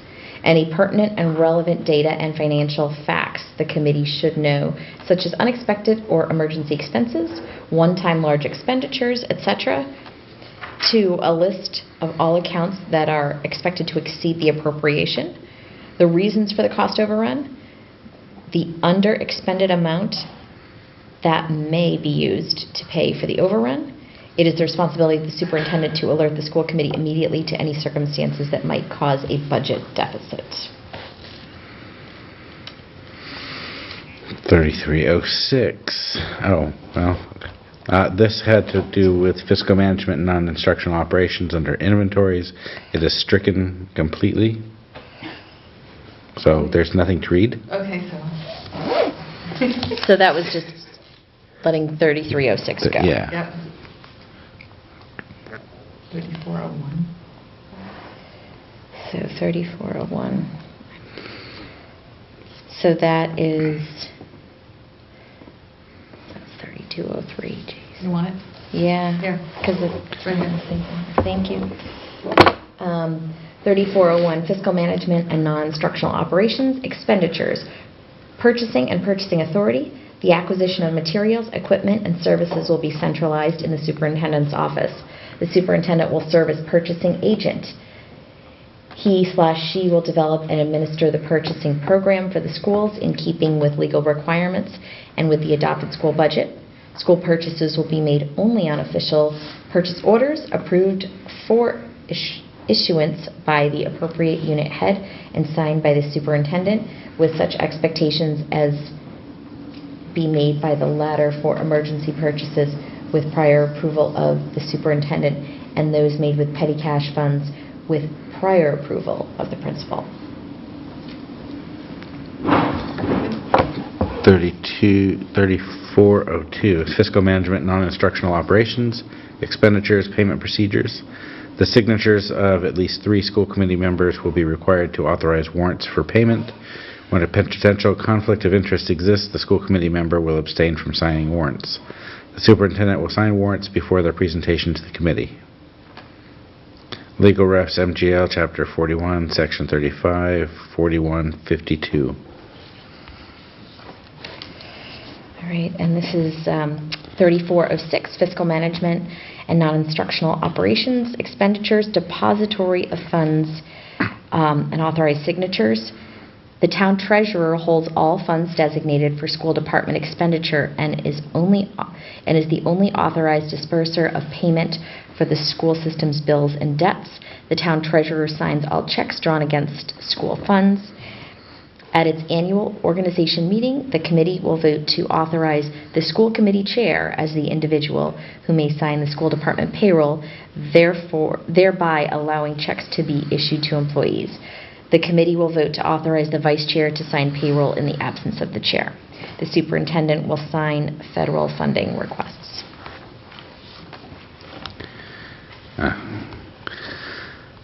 Next is 3701.1, under fiscal management, non-operational instructions, food service, school, breakfast/lunch program, inefficient funds / negative balance. It is the philosophy of the Lunenburg Public Schools that well-nourished students are more engaged, productive students. Lunenburg Public Schools considers payment of school breakfast/lunch fees and the responsibility of the students' parents or guardians. School breakfast lunch is made available to all students at the daily meal rates established by the school committee or at a reduced rate for no cost for students who meet the National School Lunch Free or Reduced Lunch eligibility guidelines.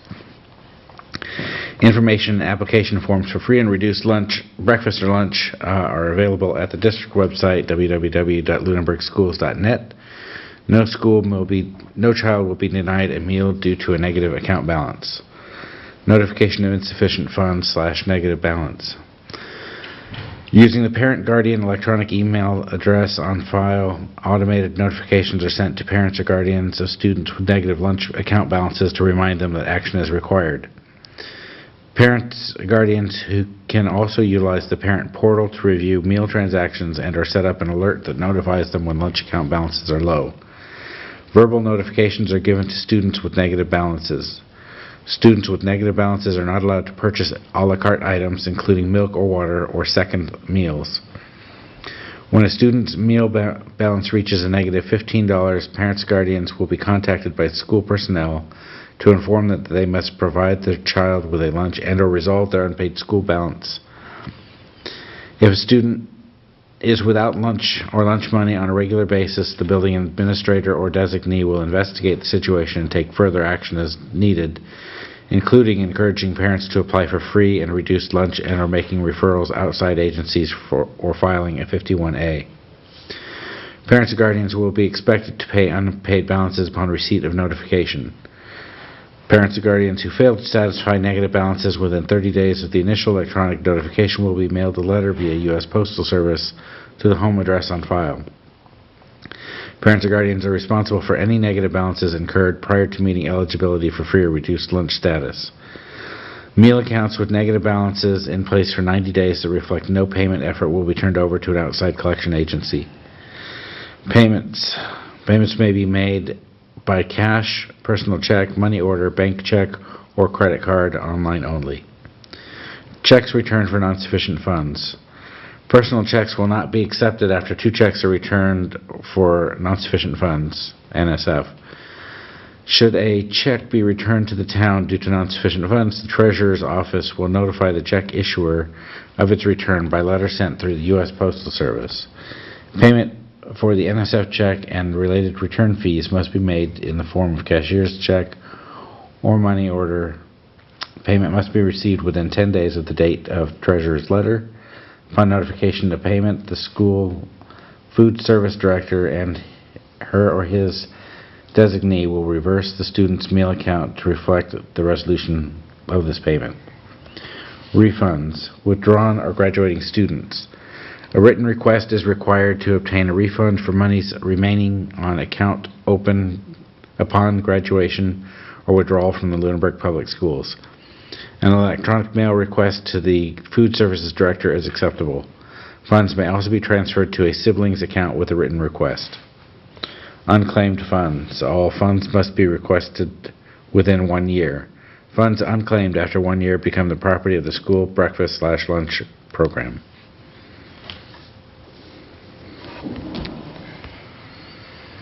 And Policy 3000, Appendix A is actually being struck completely. It was school bus information booklet. And 32. Oh man. You want to do? I'll do this. You want me to Smack this one.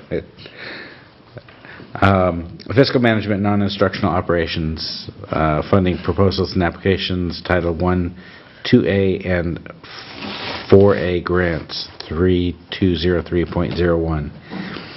It is the policy of Lunenburg Public Schools that title funds may not take the place or supplant public education services that are to be provided to all students. The procedures below will assist the district in demonstrating that it uses title funds only to supplement and, to the extent practical, increase the level of funds that would, in absence of title funds, be made available from non-federal sources for the education of children participating in title programs. Lunenburg Primary School is a targeted assistance school receiving Title I, 2A, and 4A funds. The following multiple objective educationally related criteria are used by the school to select the eligible pool of Title I participants. Eligible students are those identified by the school as failing or most at risk of failing to meet the state's challenging student academic achievement standards. If not all eligible students can be served, those students most in need from this pool are to be served.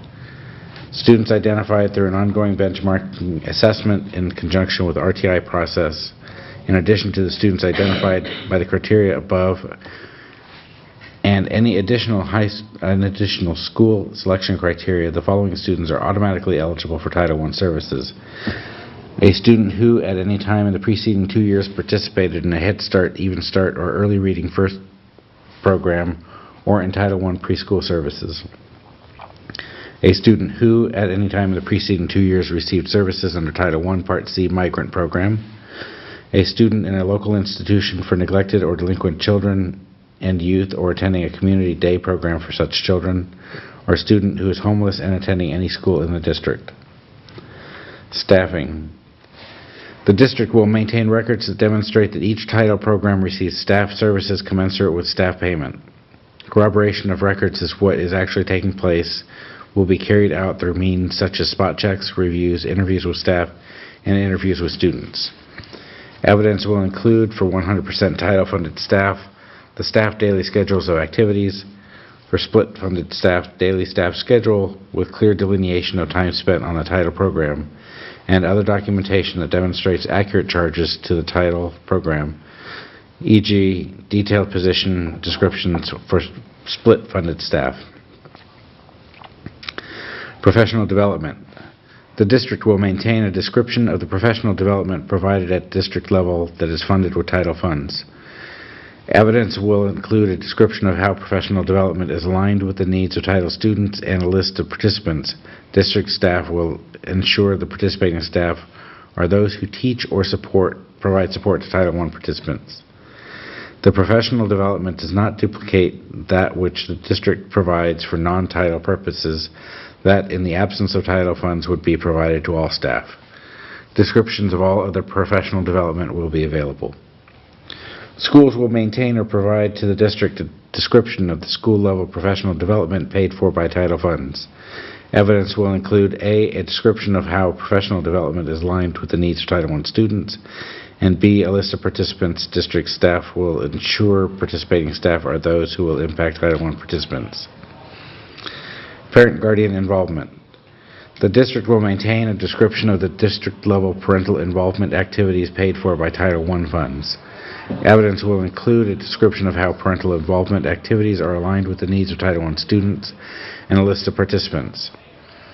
District staff will review to ensure they are parents of Title I students, although others may be invited to participate. The parental involvement activities do not duplicate to those that the district provides for non-Title I parents that, in the absence of Title I funds, would be provided to all parents. Descriptions of all other parental involvement activities will be available. Schools will maintain a description of school-level parental involvement activities paid for by Title I funds. Evidence will include a description of how parental involvement activities are aligned with the needs of Title I students and parents and a list of participants. District staff will review to ensure that they are parents of Title I students, although others may participate. Procedure for dissemination. Title Grants Director will disseminate this written policy and procedure to all building administrators and title buildings in the district. Following such dissemination, the Title Grants Director will meet with school administrators and all Title Grant involved staff to ensure clear understanding of the concept of supplement, not supplant, and the procedures enacted to follow this policy.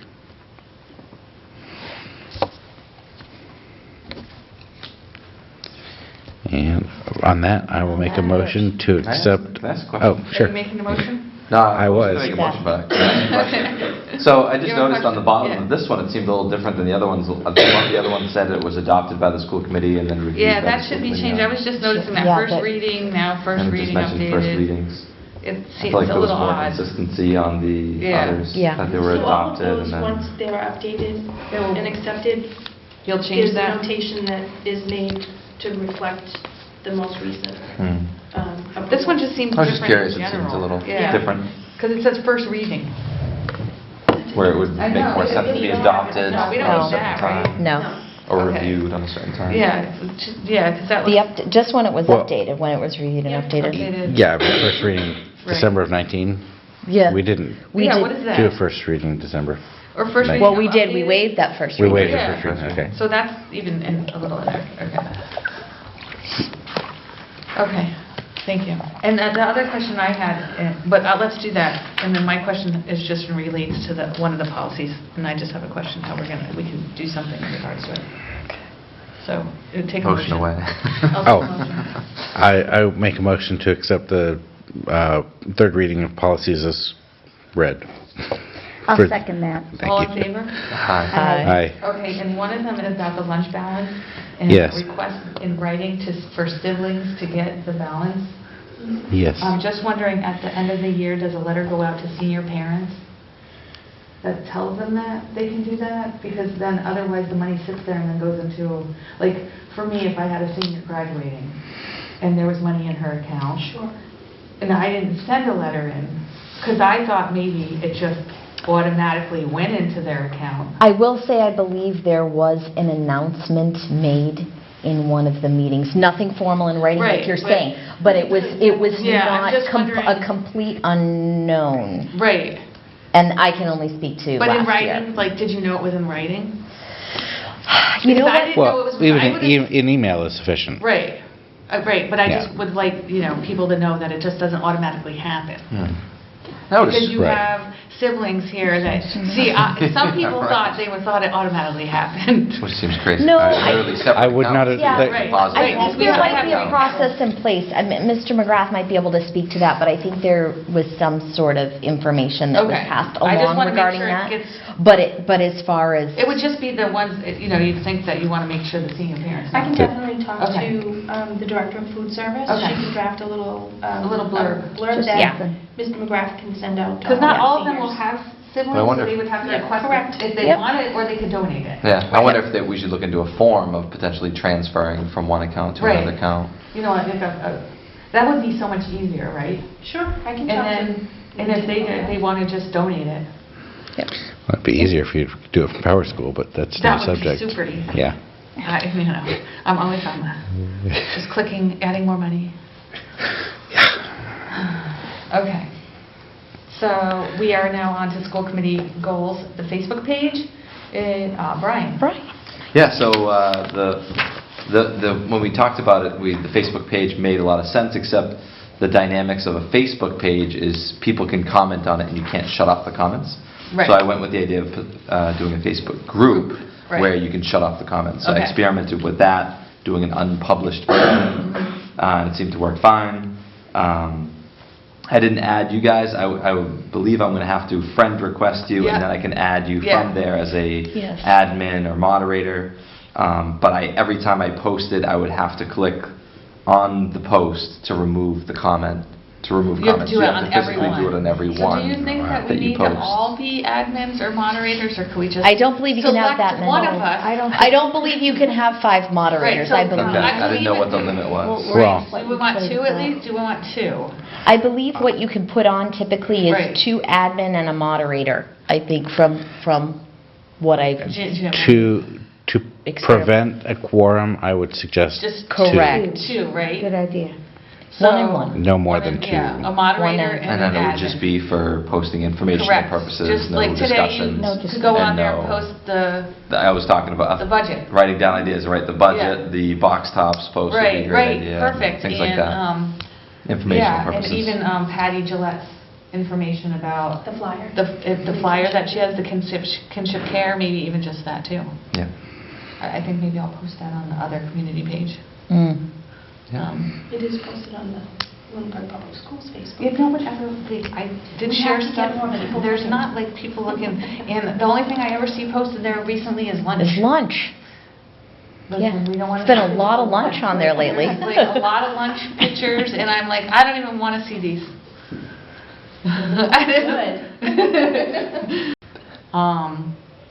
don't know. You? I will do it. Yes, okay. I don't have Great. enough jobs. Okay, so I'll take a motion. So moved. Okay. So Brian will be, so But- second? Second. Okay, all in favor? Aye. So Brian will be the admin, Wendy is the moderator, and you're going to friend request? Or co-admin, Co-admin, co-moderator, yeah. yeah, we'll figure it Yeah, out. however, it all works.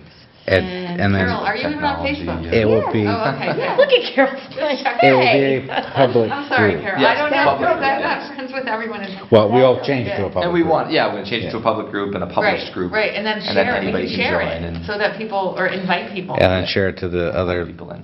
Pages. Yeah. Yes. Town of Lunenburg Right, schools. all the 80 of them, I don't know how many, I'm only on one. I'm only on one, and that one's not going to last much longer.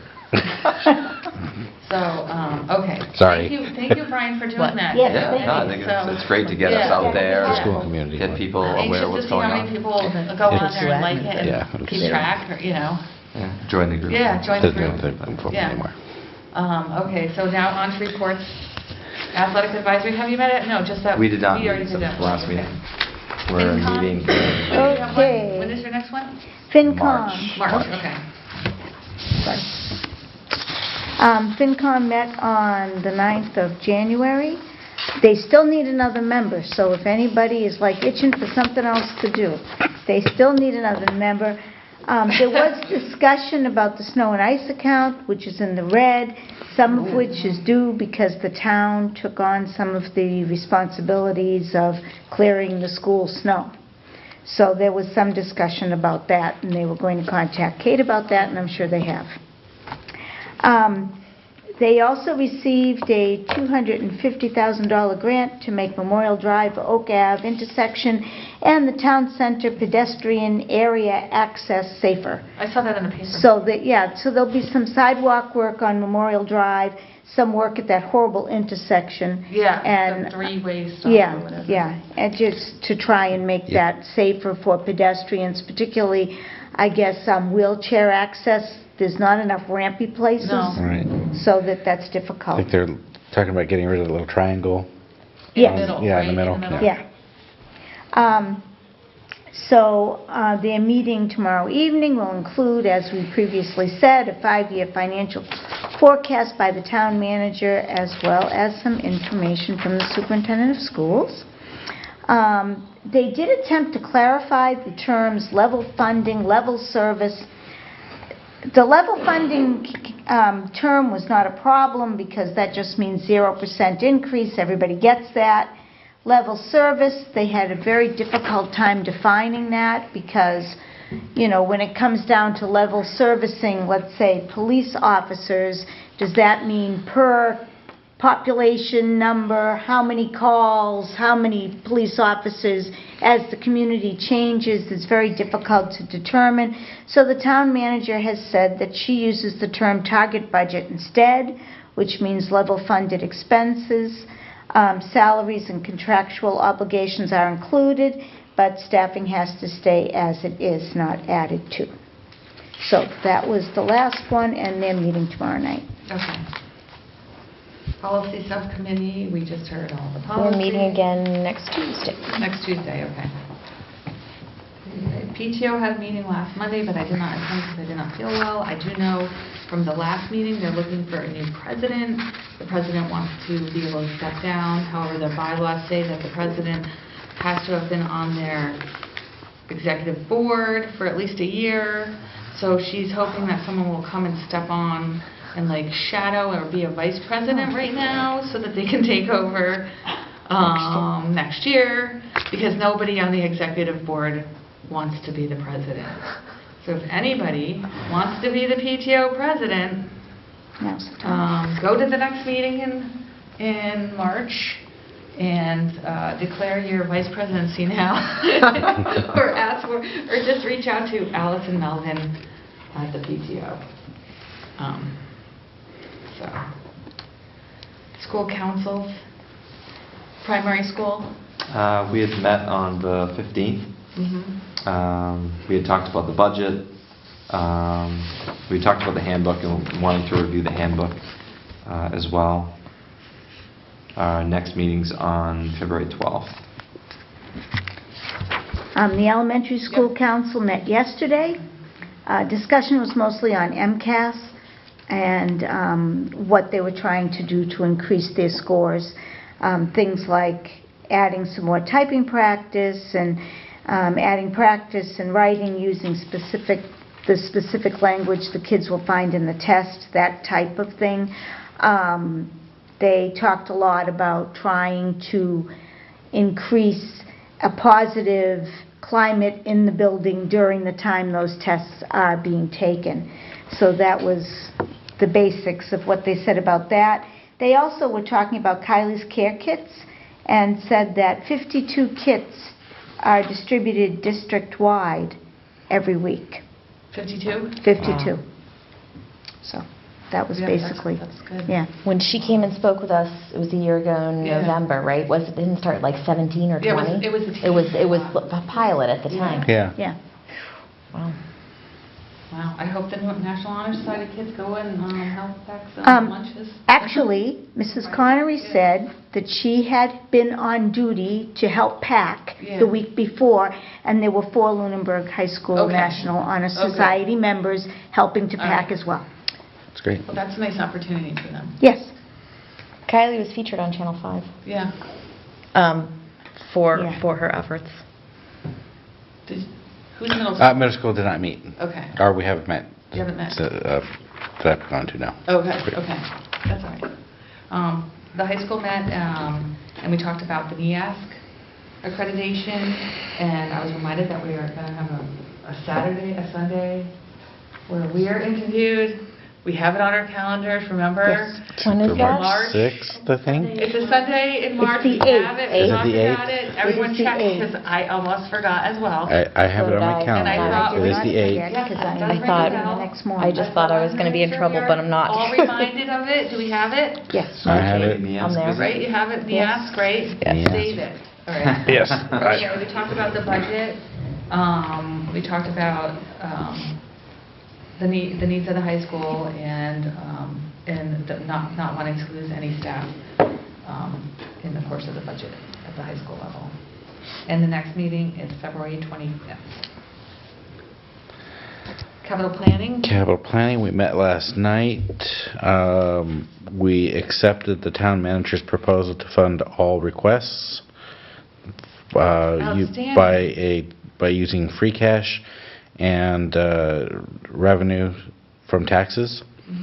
So the revenue from taxes, $650,000. The free cash, she's proposing to use $679,133.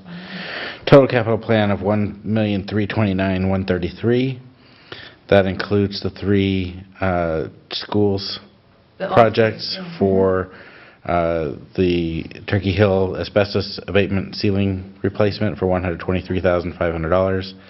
Designing the air conditioning for the classrooms at the primary for $10,000, and adding the air conditioning in the admin area at Turkey Hill for $28,000.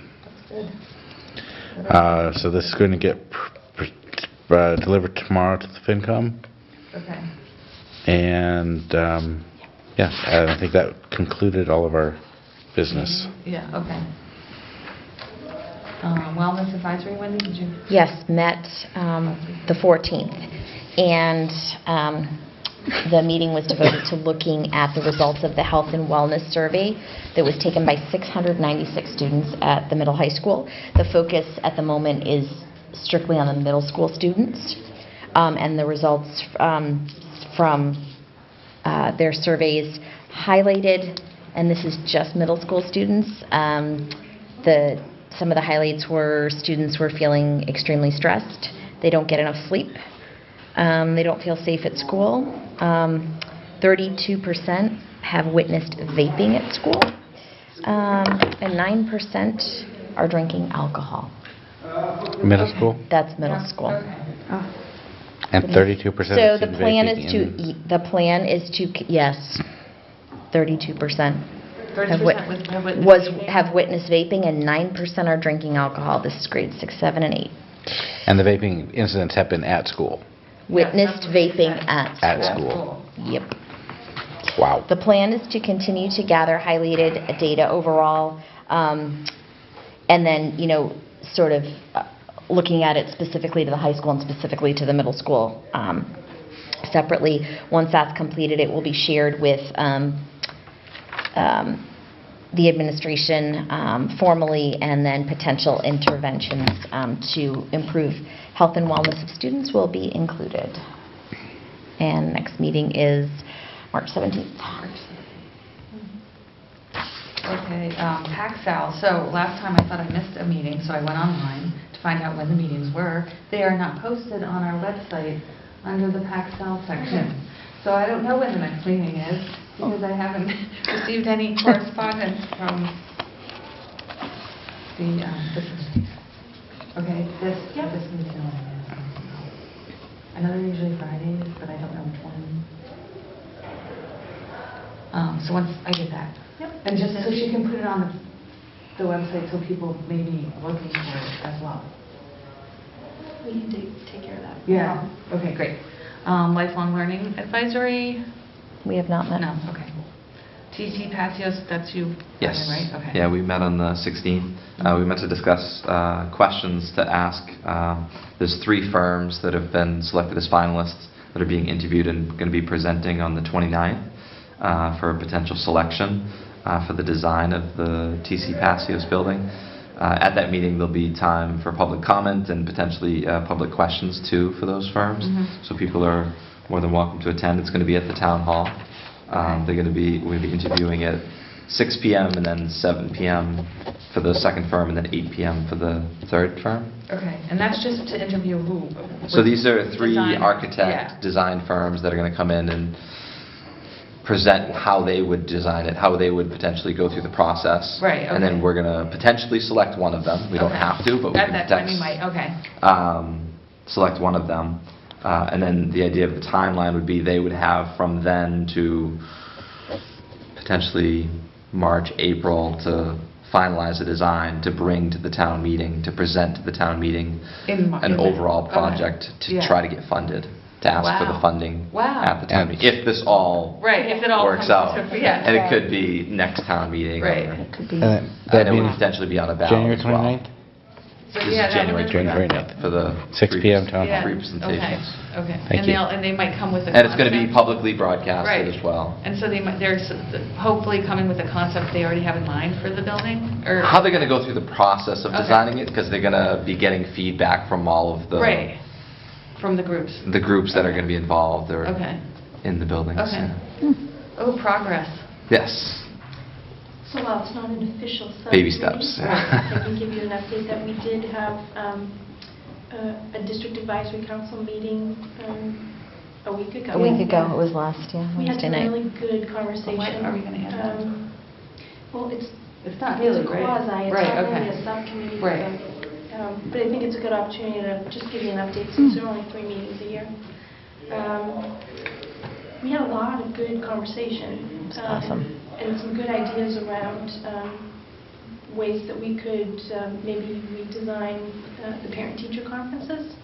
So I think that we're going to take a look at forming a committee to take a look at that and maybe come up with some recommendations that we can implement in the future. There was a lot of really good other discussion as well, very productive, I thought. Would you agree? Very, very much. Right. It was a fantastic meeting. Good.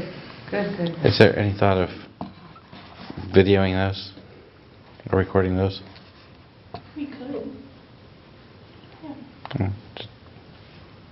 The agendas are a little bit looser, so it really allowed for just some honest back, because we had a nice representation of both, faculty, parent, administration.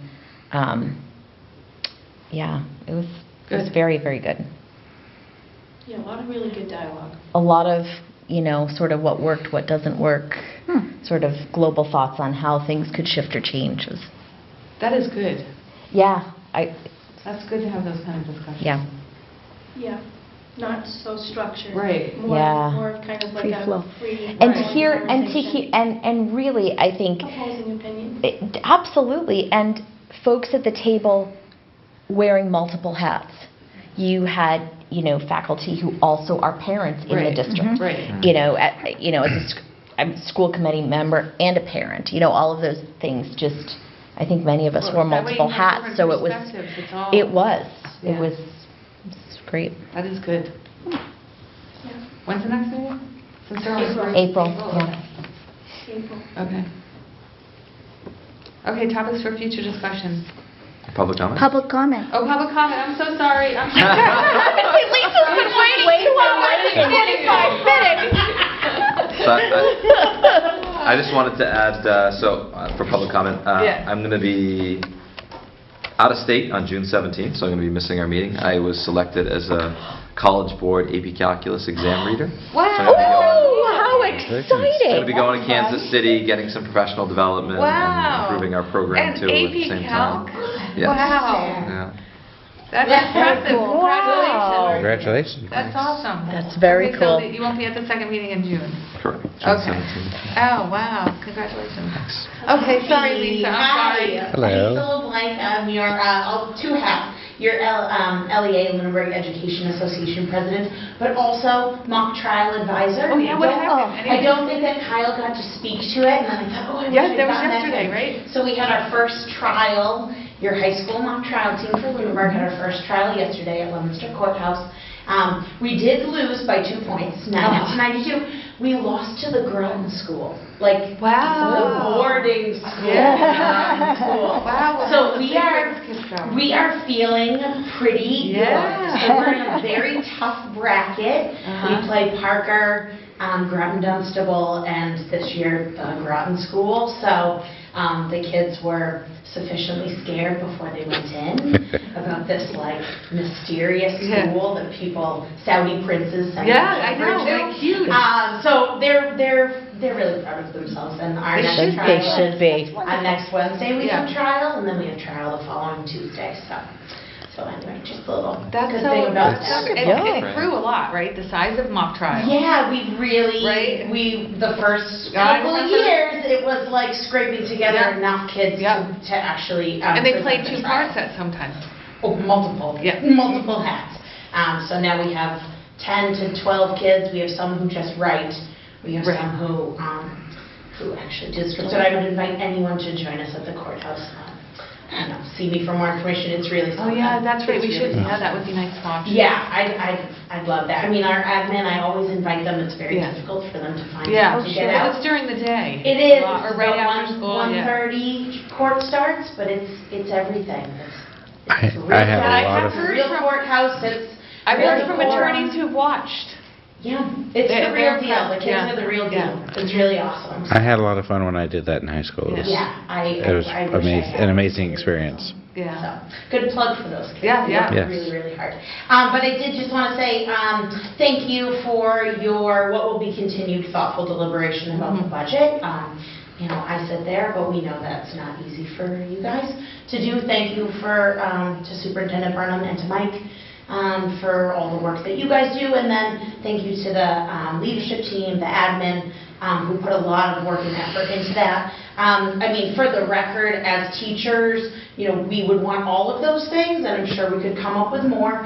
You know, just in the pursuit of trying to give the kids every experience that we would want them to have in the most ideal way possible. It's just not always possible.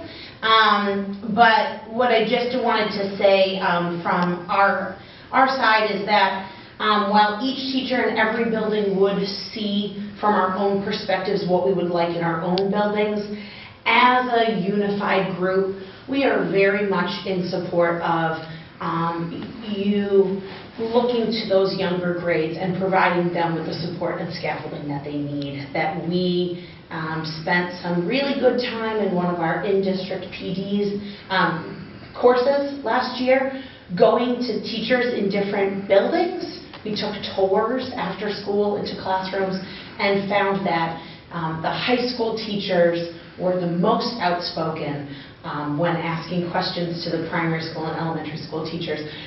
You don't have one of those? And you do this without that? Really were, it was tugging at their heartstrings.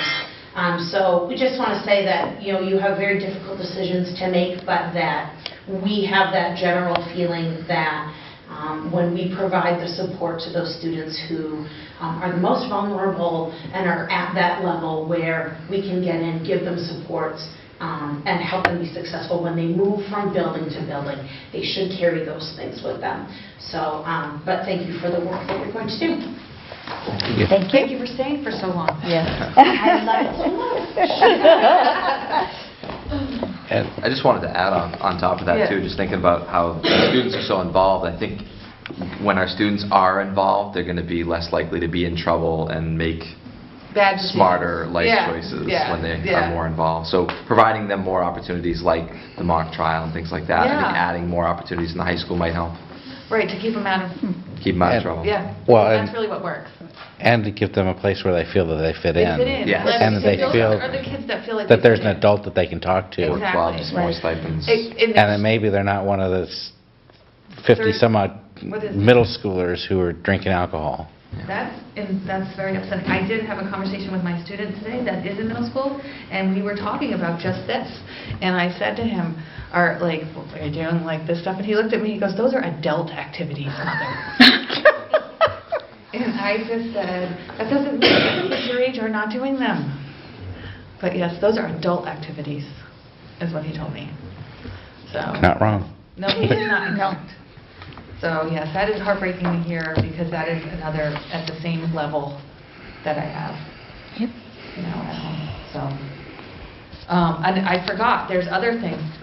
Coach Green, the girls' varsity basketball coach, hit 100 wins the other night, yesterday, was it yesterday? I believe he had 100 wins for for his career here in Lunenburg. Great. So that's a milestone. And I believe the basketball teams are doing, instead of a cancer awareness game, I believe it's a juvenile diabetes awareness game on Monday, here home.